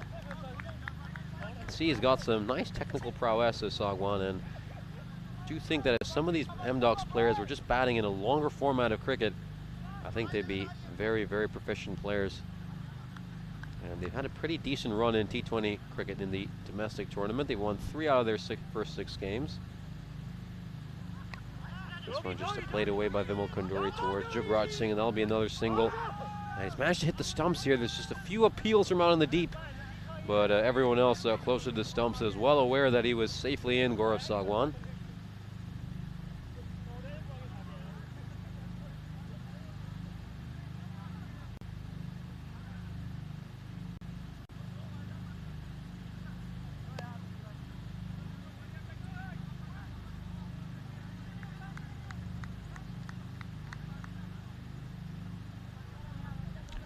Got a Need You 209 commenting on Brar's innings earlier. We'll tell you more about that after this ball. This is taking an inside edge, or has it just hit the stump straight away? It's certainly the end of Gaurav Sagwan. That's one thing we're for certain. And Parminder Singh gets the wicket he so richly deserved. It's been brilliant bowling by him this over. He's done superbly well, and that ball just coming back into him. And he does an excellent job here. Let's just take another look at this one. Oh, there's certainly some kind of an inside edge on that one. unfortunate way for Gaurav Sagwan to go out after making that brilliant 48. But I can't say Parminder Singh didn't deserve this wicket. He's bowled superbly this over, and it's been a good start for the Black Caps. They get another wicket, and now the M-Docs are under serious pressure, trying to chase down 107, and that required will now shoot up to well over 11.5, and there they are, the two danger men, Hitesh Thadani and Vimal Kunduri. Thadani is certainly one man who's more than capable of turning a game on its head, and that's what they'll need here. They want to see some more hitting from them, and some aggressive captaincy here by the Black Caps. They go straight back to Umar Farooq for his second and final over. They want him to get another wicket. Looks the short ball again. I think it's a bit too short, and the umpire's square leg will certainly give it that one. So it's a wide ball to start off for Umar Farooq.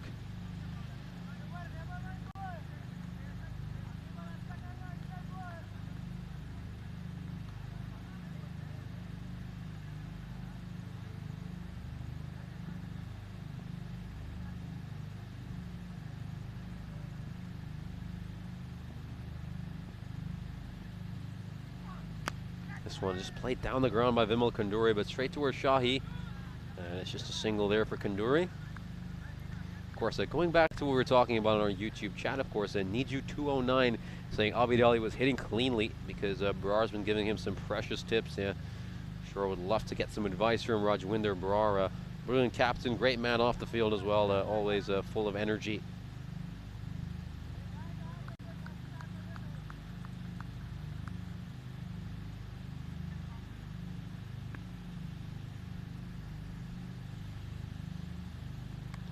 This one's a very well played towards third man by Thadani. Gets off the mark nicely. Just opened the face of the bat and ran it down to third man and make that a single.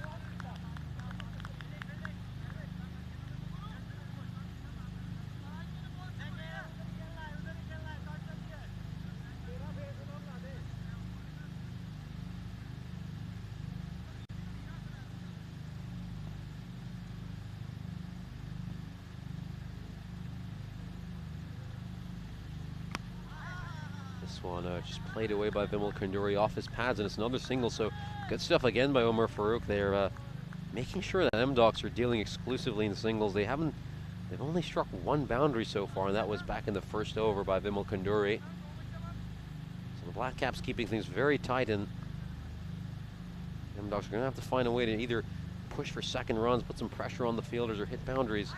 And they're just stumbling away there, Thadani. He's a little bit startled by that. I'd love to take another look at it.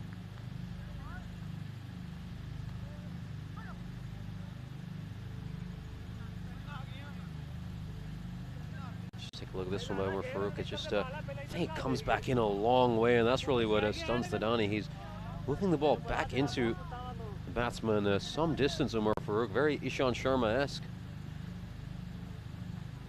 It's a fuller delivery, and Kunduri just playing that towards point where the skipper Rajwinder Brar is, and we've got a few people on our YouTube chat asking for Brar to come on and bowl, and I think he's someone who only comes on to bowl when his side's in real trouble, and boy did he do a fantastic job in the previous innings. 3 for 11 in the 2 overs he bowled. Captain doing some stellar work, and it's been stellar work by this man too, Umar Farooq. 6 runs so far off the first 5 balls of his over. Can he round off this excellent spell and style? Let's find out. He just strays down the leg side a bit too much, and goes for the throw again. Jugrat Singh, and he'll miss this time, so it's a wide and 1 run off by, so he's just slightly spoiling his over with that one there. He'll move on to 8 runs off the over, and he's still got to bowl his final delivery.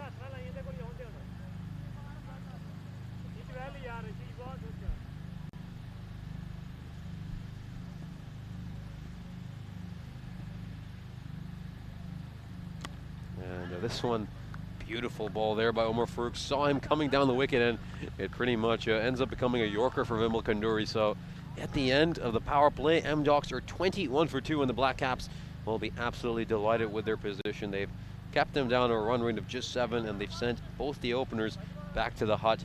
Excellent work for the Black Caps, and I bet Rajwinder Brar is a very happy man. And we'll take a look at the graph, of course. Extremely different power plays for both sides, of course. The Black Caps had a fairly decent power play, largely thanks to Waqas Akhtar's good batting, but they did lose his wicket in that 3rd over, which really just slowed them down for a few overs. But then it was an Abid Ali comeback, which you see late in that graph, which turned things around for them and helped them get to 106.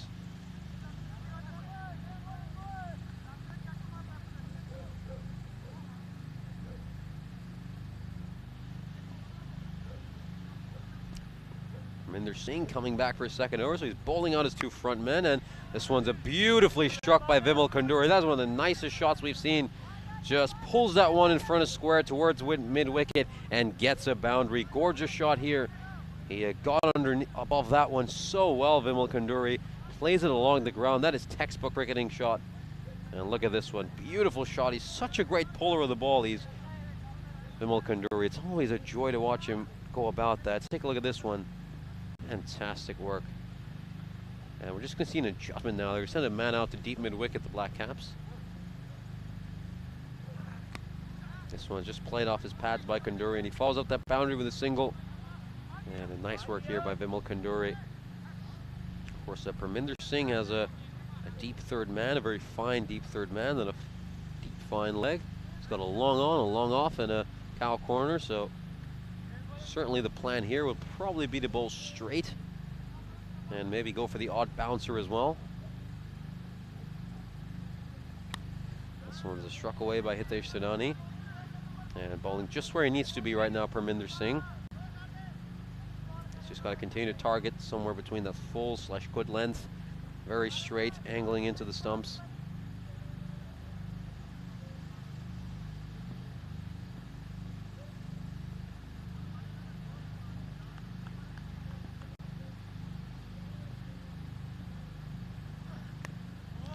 Takes a bit of an inside edge and it goes towards square leg, and there he is, Dipinderjit Singh to collect that one.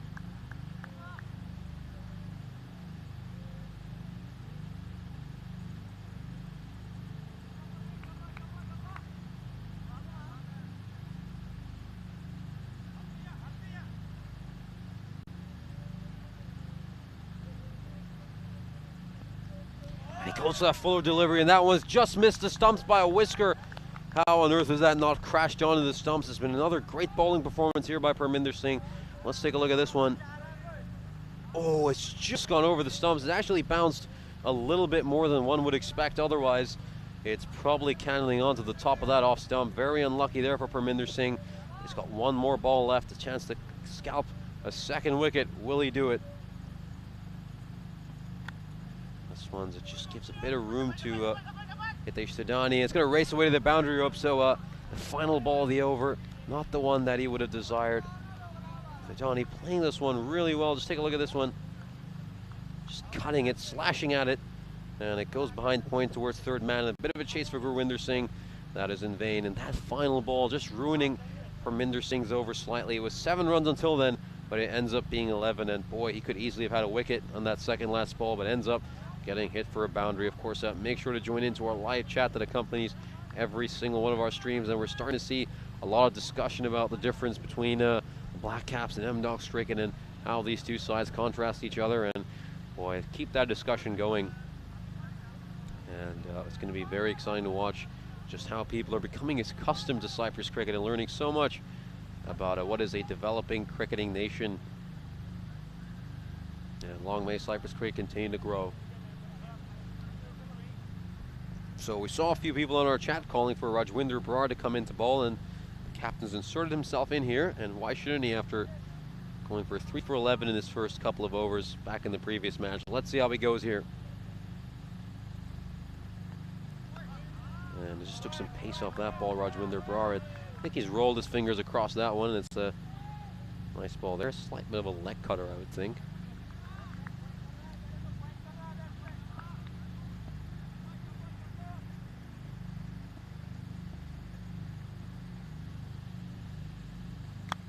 Ball's gone up in the air. It's going to be a catching opportunity. Fielder coming underneath it, but he's just slightly misjudged that one, Umar Farooq. And he saw him. He was going full speed at it, then slowed down a little bit, but I'm not sure he would have ever been able to get to it. It was a nice little break there for Vimal Kanduri. He's managed to get away with mistiming one, but he does grab a couple of runs, and that required now just shooting up to 12.88. And this time Vimal Kanduri goes for the shot as he picked out the gap here. It's going to be quite a chase for Omar Farouk again. Has gone to the boundary, just hits the base of the floodlights there, and it goes away for 4. So Vimal Kanduri getting a much needed boundary, the 3rd boundary in his innings, and this is just what M-Docs need. Just take a look at this one. Rajwinder Brar angles that one into the stumps, bowls a bit too straight and a bit too full, and Vimal Kanduri takes full advantage of that one.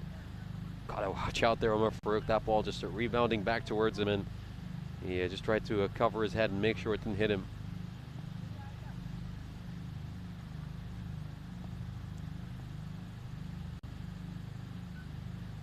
This one looks like it's going down the leg side. It's going to be given a wide, so Rajwinder Brar, not a fan of that decision, but it's been given a wide.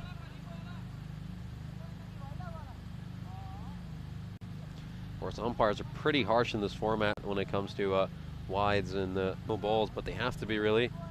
It's every ball matters so much in each of these games, and the Kanduri just better watch out. That could easily have hit stumps.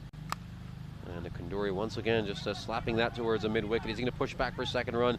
No, he won't, because that's a good bit of fielding out there by Farouk, and they know he's got a strong arm as well. Real fast bowler's arm.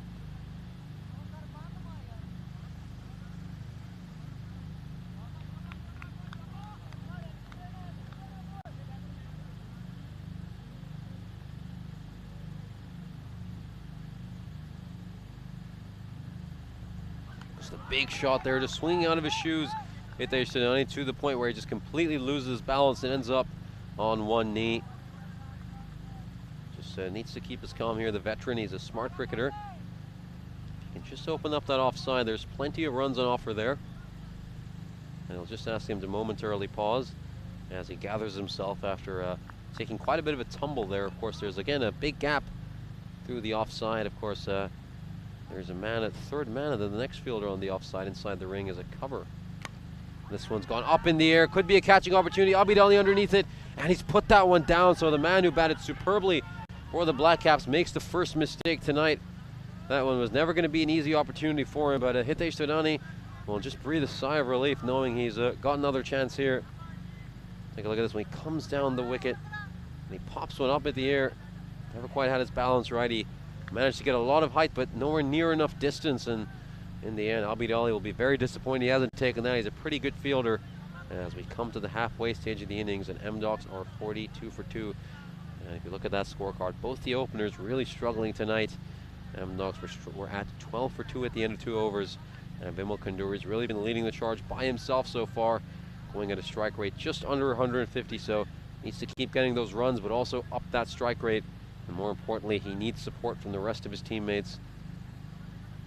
And really, they'll be looking for Thadani to try to be the aggressor here.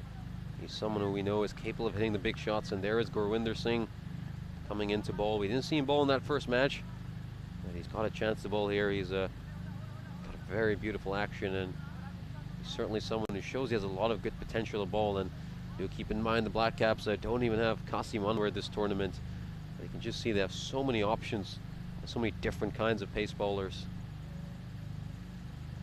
So he takes a bottom edge before going in towards Ashish Bam, and those can easily cannon onto your stumps. Of course, Gaurav Sagwan was bowled with a little inside edge that crashed into his stumps.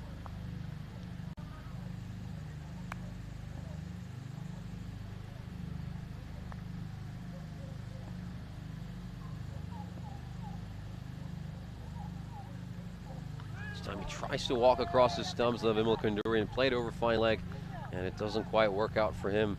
It's been a good start to the over for Gurwinder Singh. A couple of dot balls, and every dot ball, that pressure will continue to build on M-Docs. That run rate now going at just under 14, so it's going to be required. Just going to continue to climb up unless they can string together a few boundaries here. Just 4 fours so far this innings. This time Kanduri plays it away, and he picks out a gap. There was no fielder there. Gurwinder Singh with a rather poor ball. He just strays onto Vimal Kanduri's pads, and we've often seen Kanduri be very productive through that region, and he certainly was there. Just opening up some space there. Rolling his wrists across that one. Good work by Vimal Kanduri.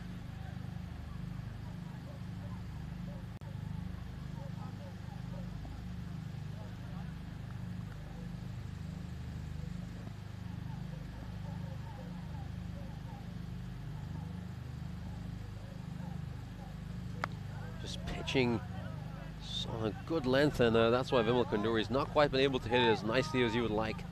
And that's a good comeback there by Gurwinder Singh. Could very easily have carried to the man out a deep square leg. I believe that's a Dipinderjit Singh over there.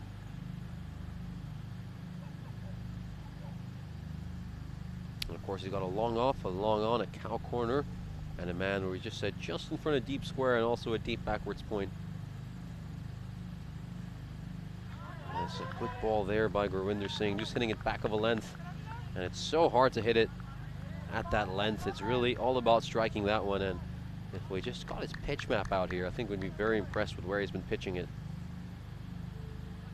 And Thayani just looking a little tentative. He's only at 9 of 8 so far. He needs to step it up because we've only seen 5 runs so far this over. This one's just struck away by Thadani. Can they push for a second run here? And some good fielding by Omar Farooq, but it'll come back for a couple. That one just wasn't struck with a great pace, and that's what allows M-Dogs to come back for a second run. But nonetheless, it's a brilliant over for Gurwinder Singh. Just 7 runs off it, and the required continues to climb for M-Dogs. It's all the way up to over 14.5 now. So the tasks continue to get more and more difficult for M-Dogs. And one of these two, they're just going to have to start hitting from here. Because do remember, Pankaj Parvesh is still in the dugout for M-Dogs, and he's certainly one man who has the capability of clearing the boundary. And we take a look at that bowling card for the Black Caps, and I think they can be very impressed with all their bowlers. It's been a pretty complete performance, and the extras haven't been too bad either. Just 6 runs of extras, which really for Cyprus cricket is a pretty decent total. Of course, we've seen sides typically go into the double digits with ease, and the high double digits, and we've seen performances even as bad as 25 plus from certain sides, but both these teams have been pretty decent in terms of their extras tonight. And this one will clean up his stumps. Vimal Kanduri will try that out one time too many, and this time it's going to be the cause of his downfall. Rajwinder Brar gets that wicket, and that one crashes onto the leg stump. Good night, Vimal Kanduri. That will be the end of his action for tonight. He tried to lead that M-Dogs fight back, but it's just slipping away from them ball after ball. Kanduri was really the man who was leading their charge, and Rajwinder Brar, good stuff by him there. He just bowls that with great accuracy, hits the leg stump. And once again, that's the 4th wicket of the night for Rajwinder Brar, and this is developing into a good night for him personally. And maybe now he can help his side grab a victory, which would be their 2nd victory of this tournament. And there he is, the man Pankaj Parvesh, who we've been waiting to see. Of course, he didn't play in that first match. Maybe here's a chance for him to smash a few. And let's see how he fares here.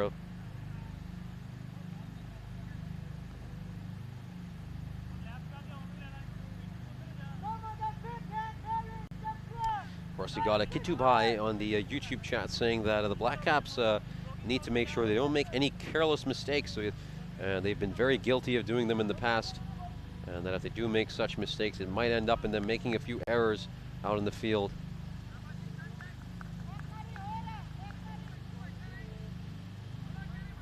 And we see Pankaj Parvesh just getting set there, taking a leg stump guard. Just needs to get it right, Pankaj. And I believe he's ready now. And let's see how he goes. He's facing Rajwinder Brar with 5 balls to go in his over. And he just swings out of his shoes there, slightly loses balance and loses his shape. He was off his feet. And he maybe just needs to take a couple of balls to settle in here, Pankaj Parvesh. He hits that ball with a straight bat, of course. There's no field around it, deep extra cover, so could have had a chance for a boundary there. A nice invitation to hit it through the offside for M-Dogs. This one struck away. This one's gone a long, long way, and this is going to end up somewhere in the parking lot. That is an enormous 6. And that is Pankaj Parvesh at his very best. Everyone's got their hands on their head, and they can't believe where this one has come from.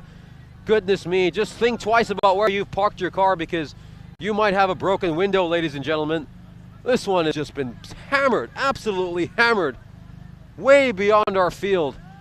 And that is Pankaj Parvesh at his best. There's no field big enough to contain him when he starts slogging it. And is this some hope for M-Dogs? And that's going to be a real statement. It's just woken everyone up as things were starting to just sort of dull and grind into a halt. But Pankaj Parvesh makes sure everyone is alert and on the edge of their feet. So This is going to be great stuff. We're all hanging onto the edge of our seat here with Pankaj Pravesh on strike. And this one's clobbered yet again. This is going a long way too. It's back-to-back sixes. This one goes just beyond the goalpost. And it's 2 sixes in a row. Pankaj Pravesh bringing out the fireworks here. And this is a real wake-up call for the Black Caps. We've seen M-Docs just meander along slowly, but things have now just come into a jolt, and we really want to see Pankaj Pravesh batting further up the order. And look at that bottom hand. He's got such good wrists, doesn't he? It's a whip-like action, and Rajwinder Brar with a real reality check. This night was going along perfectly for him. And he goes for that big shot again, slightly losing his shape, and take a look at that rehearsal. He wanted to thwack that one a good 100 meters away towards point. That's how well he's striking it. Goodness me, you better think about where you are right now, because you might just have a ball coming towards you from Pankaj Pravesh, even if you're all the way in the city of Limassol. This one's gone up in the air, could be a catching opportunity, and that will be it. So it's a little cameo by Pankaj Pravesh, but unfortunately he isn't able to kick on, and that is enormously disappointing from M-Docs' point of view. They really needed him to be the one to try to guide them for the remainder of this innings, and he's just hit one too many. This time he pops one up, and Ashish Baum takes it, and is at the end of M-Docs' hope. We really enjoyed watching Pankaj Pravesh bat. Those 2 sixes were enormous sixes, particularly the first one of the biggest sixes we have seen. And that is the end of the innings for Pankaj Pravesh. Well batted, Pankaj. But unfortunately for M-Docs, he just can't kick on.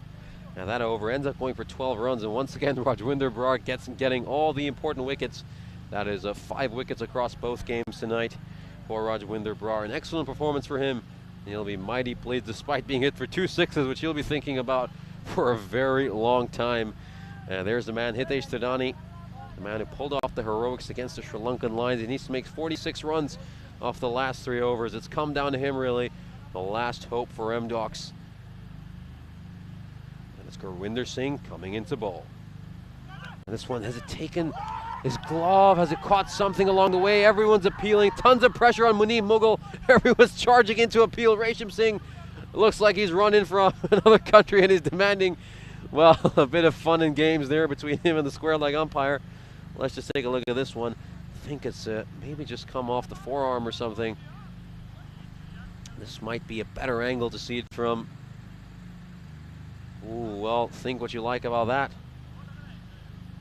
And Resham Singh's reaction was very comical, just making the T sign. And in the end, it's been given. So after a little bit of a consultation with the square leg umpire, Hitesh Thadani's given his marching orders, and Resham Singh was begging the square leg umpire to change the decision. And his begging has finally been received. And that is the end of Hitesh Thadani's innings. He just never was able to get going. Managed to make just 11 runs of the 10 balls he faced. Extremely unlike him, and now M-Docs, they just seem to be fizzling out. You wonder if Pankaj Pravesh had been able to hang on for a little longer, would things have gotten interesting for M-Docs. But in the end, it looks like it's all become a bit too much for them, because they're going to need 46 runs of 17 deliveries, and don't really know if they've got the power hitting left out there. Shrikant's a very nice stroke player, but certainly not someone I would hang my hat on to hit a few big sixes. But Gurwinder Singh has got a wicket and the wind behind his sails. And this one's struck by Shrikant, and maybe he has other ideas. He struck this away for a boundary towards third man. And M-Docs still continuing to battle it out. Just gets this one, gives a bit too much width, and Shrikant does very well. Just steps away to the leg side, makes some room for himself, and cuts it away. And Shrikant, well, we commented on how he isn't the biggest hitter in the world, more of a stroke player. Maybe he's just going to change our opinion here with a big, big innings. Of course, we've got 16 balls left, 42 runs needed to win for M-Docs. They're going to need an awful lot more of those.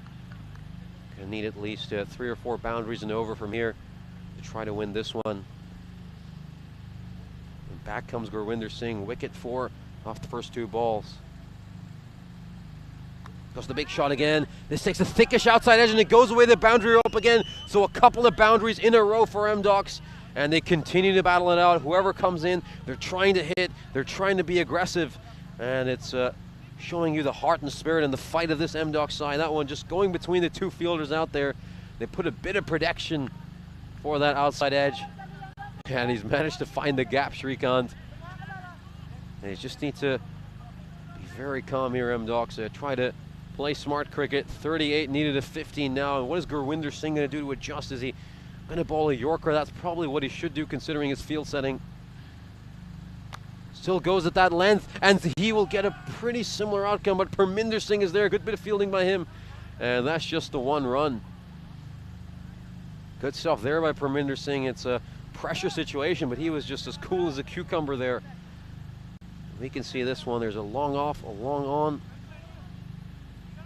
And they've got a couple of men inside the ring out at a very fine third man and the wider third man, and a deep point too.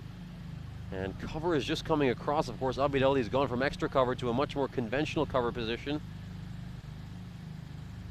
Going deeper in his crease, Pungal, but again he hits it straight towards Parminder Singh, who will field it again. Good bit of fielding by him out at deep point, and Gurwinder Singh giving quite a bit of width here. And boy, he has to be very brave to continue bowling at that line, because any of these balls had gone either side of Parminder Singh, they would have been in some trouble, the Black Caps.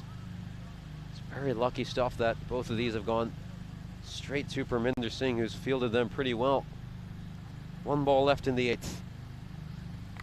This one's struck again towards Shrikant. It's going to take a little bit of a chase for Parminder Singh, and he does well, gets across on time. They'll come back for a second run, and very fortunately for M-Docs, it takes an awful bounce, and it just goes over Ashish Baum's head, who really isn't the tallest wicketkeeper in the world, and pretty short for even most wicket keepers who aren't particularly tall. And in the end, this over ends up going for 12 runs, which is still fairly acceptable for the Black Caps at this stage, where M-Docs need 17 and over in these two remaining ones. And let's just take a look at the graph. Of course, M-Docs were going along pretty nicely, and you can see it around that sort of 4.5 over stage.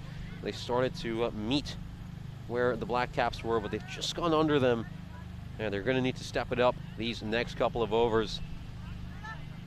Now, we've seen some nice fight from M-Docs these last two overs. 24 runs off them. We've seen a few sixes, a few boundaries. Can they string together something else? Of course, I think we're going to be seeing a bowling change here. And Jugraj Singh is going to be bowling for the first time, so maybe an opportunity here for M-Docs. They put a man who hasn't bowled too much into the pressure cooker. The Black Caps has gone a long off, a long on. A man at deep point, Parminder Singh. Man, right there from the deep square, and you've got 5 men inside the ring, so this is some very brave stuff by the Black Caps. And they're just going to send the man a fine leg out now, so that's some good thinking. And it's 4 men inside the ring in the end. This ball comes back quite a bit, and that's a dot ball to start off there for Jugraj Singh. It was just slightly hard to see from our vantage point what happened.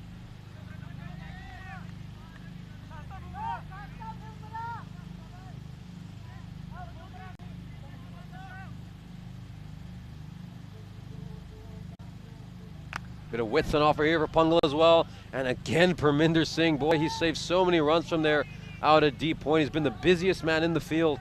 And whenever he's been called for, he's done a pretty good job. He's going to be very, very happy with himself here. And so will his skipper, Rajwinder Brar. And M-Docs can just beat that man on your screen. They might have had a good 13 or 14 more runs. This one's going to be a very wide delivery. Shrikant could easily have left that one, and this time he can't get to that one, Parminder Singh. So one ball finally goes past him. He's lost a race for once, and Shrikant, we said this was a bit too wide, but he threw his bat at it, and he got the runs. You can think about that what you may. Should he have left it for a wide? Is it better to get a boundary? Whatever it is, it's a 4. And 5 runs off the first 3 balls. They need a lot more boundaries, these remaining 3 balls. And they certainly need to start clearing the boundary rope too. This one by Shrikant, it's slogged down the ground. It's going to go away. It certainly will. And Waqas Akhtar has got his hands on his head. He's pointing at the fielder at long on, and he's telling him, what are you doing there? This one just gets his length wrong, slightly over pitches this one, Jugraj Singh, and he's pierced the gap between the two fielders. Waqas Akhtar very annoyed with Arjun Shahi, but I think he's being extremely critical of him. There was no way Shahi could have got to that from where he was standing at. And this is a nice comeback there by Singh, a dot ball. And just 9 runs off the first 5 balls, which won't displease the Black Caps. They need another boundary, Ducks. They need one more boundary than the over.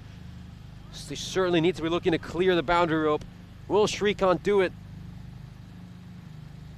And this ball's a fantastic delivery by Jugraj Singh. It comes back in a long way and cuts out any space to Shrikant.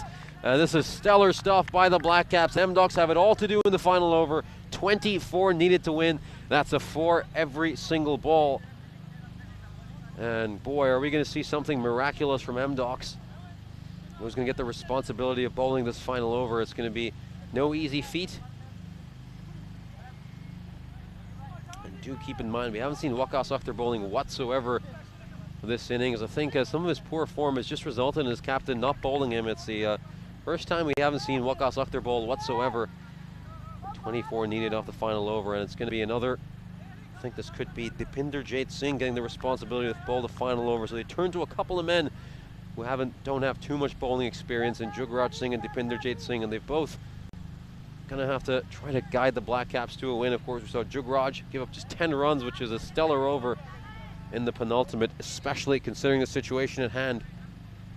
Now it's 24 needed to win. Huge pressure on Shrikant, who's come in and batted very well in this little cameo.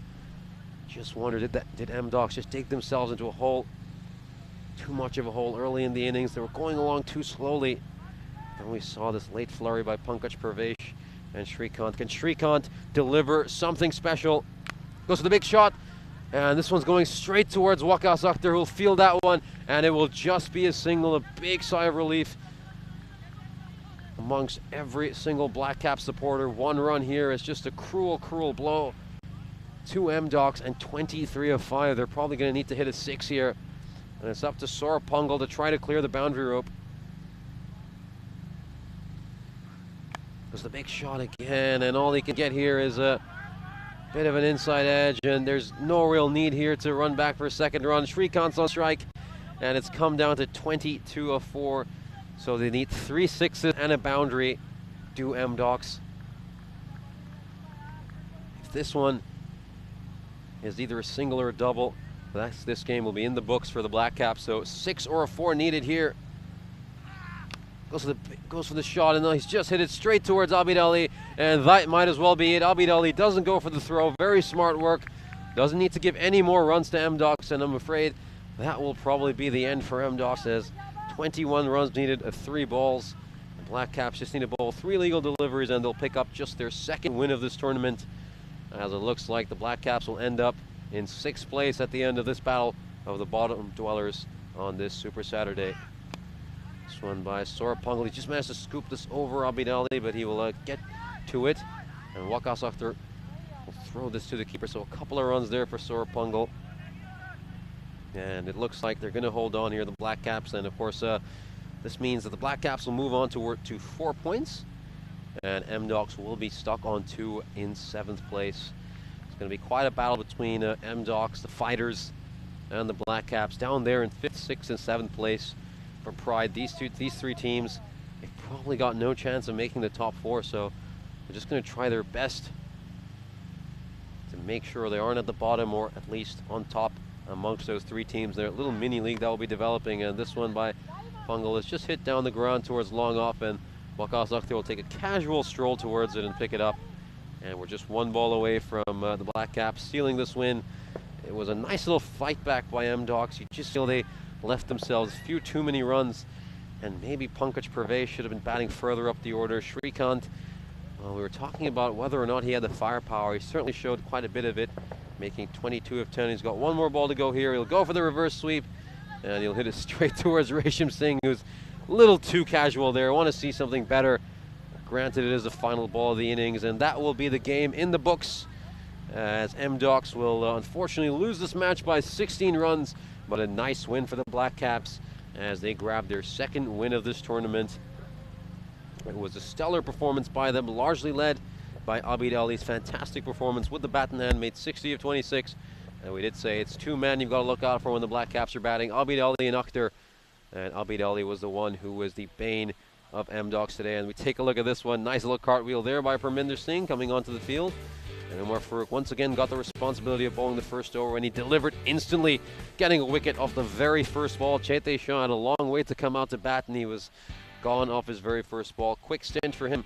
And then Vimal Kunduri would strike this nice four. You just try to guide this M-Docs innings, but at times if you just feel his strike rate needs to be a little higher. That one just going over Ashish Bam's head. Ooh, that is certainly very, very scary, and shows you that you get some uneven bounce off the mat. And this one by Gaurav Sagwan, after making that brilliant 48, just gets that little inside edge, and it ends up bowling him.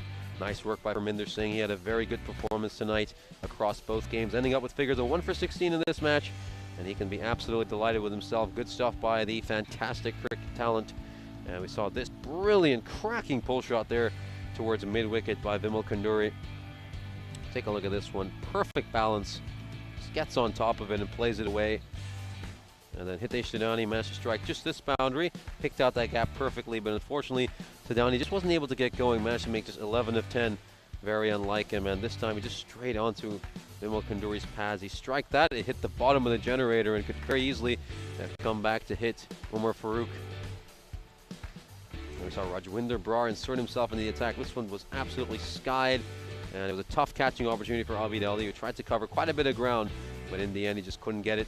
Winder Singh would come into bowl as well. He bowled a couple of overs this match after not bowling one the previous game, went 1 for 19, and Rajwinder Brar would eventually get Vimal Kunduri. This would be a big wicket for the Black Caps. Kunduri made 29 runs out of 22 balls, maybe not fast enough, but he was anchoring that M-Docs innings. And then we would see this six, a mammoth six by Pankaj Parvesh. This one going way beyond the boundary rope, almost into the parking lot. This was such a massive six, and everyone was just worried about where they parked their car. And in the end, Pankaj Parvesh would just hit a few big shots too many. This one would pop up, and it was taken by Ashish Bam. Great catch by him. And then we'd see Gurwinder Singh coming into bowl, and it would be the end of Hitesh Thadani. This one just taking a little tickle through, and Ashish Bam taking it on the second attempt. Of course, the umpire behind the stumps would consult with the square leg umpire, and in the end, they'd given it out. Of course, that Resham Singh was absolutely bleeding for a wicket, and that would be the end of Thadani. Then Shrikant would come in, hit a few nice shots, and for a moment, M-Docs dared to dream. He batted superbly. Shrikant made 23 of 11, and he made a good case for him to be pushed up the order again. He managed to stroke 4 boundaries. And of course, we see a couple of inexperienced men bowling these last couple of overs for the Black Caps. We saw both Jugraj Singh and Dipinderjit Singh bowling, and both of them ended up doing a stellar job. 17 runs between the two of them in the last couple of overs. Any side will take that. And in the end, it was fist bumps all around, as of course both sides have a lot of respect for each other, and that would be the end. Of course, the Black Caps win this game by 16 runs against M-Docs Cricket Club, and a solid win from them as they just managed to move above M-Docs with that win and move on to 6th place. Stellar stuff from them, and this is very delightful. Of course, this is going to really open up that little battle between those three teams down there. And we'll take a look at the scorecard. Of course, as we told you, Vimal Kunduri made a solid 29 of 22. And Hitesh Thadani just not able to get going, of course. Both the openers struggling for M-Docs. And then, of course, that nice little flurry by Pankaj Parvesh and also Shrikant at the end. We take a look at those bowling figures. A pretty complete bowling performance for the Black Caps. And you got to look at that statistic below. Just 6 runs of extras. That is top stuff from their point of view. And you look at that bowling performance. Quality stuff all around. Omar Farouk and Parminder Singh just setting the tone early. And once they dug themselves into that hole, M-Docs, they were never able to dig out, because those two men just set it up perfectly for the Black Caps in the second half of that innings. And we'll take a look at the match summary. And the Black Caps found themselves in a little bit of trouble halfway through their innings. And then Abid Ali came in at number 4 and turned everything around in that 60 for 26. And that ends up being the difference between both sides, as the Black Caps will win this one against M-Docs by 16 runs and move above them in the table. Make sure to tune in tomorrow as we bring you some more cricketing action.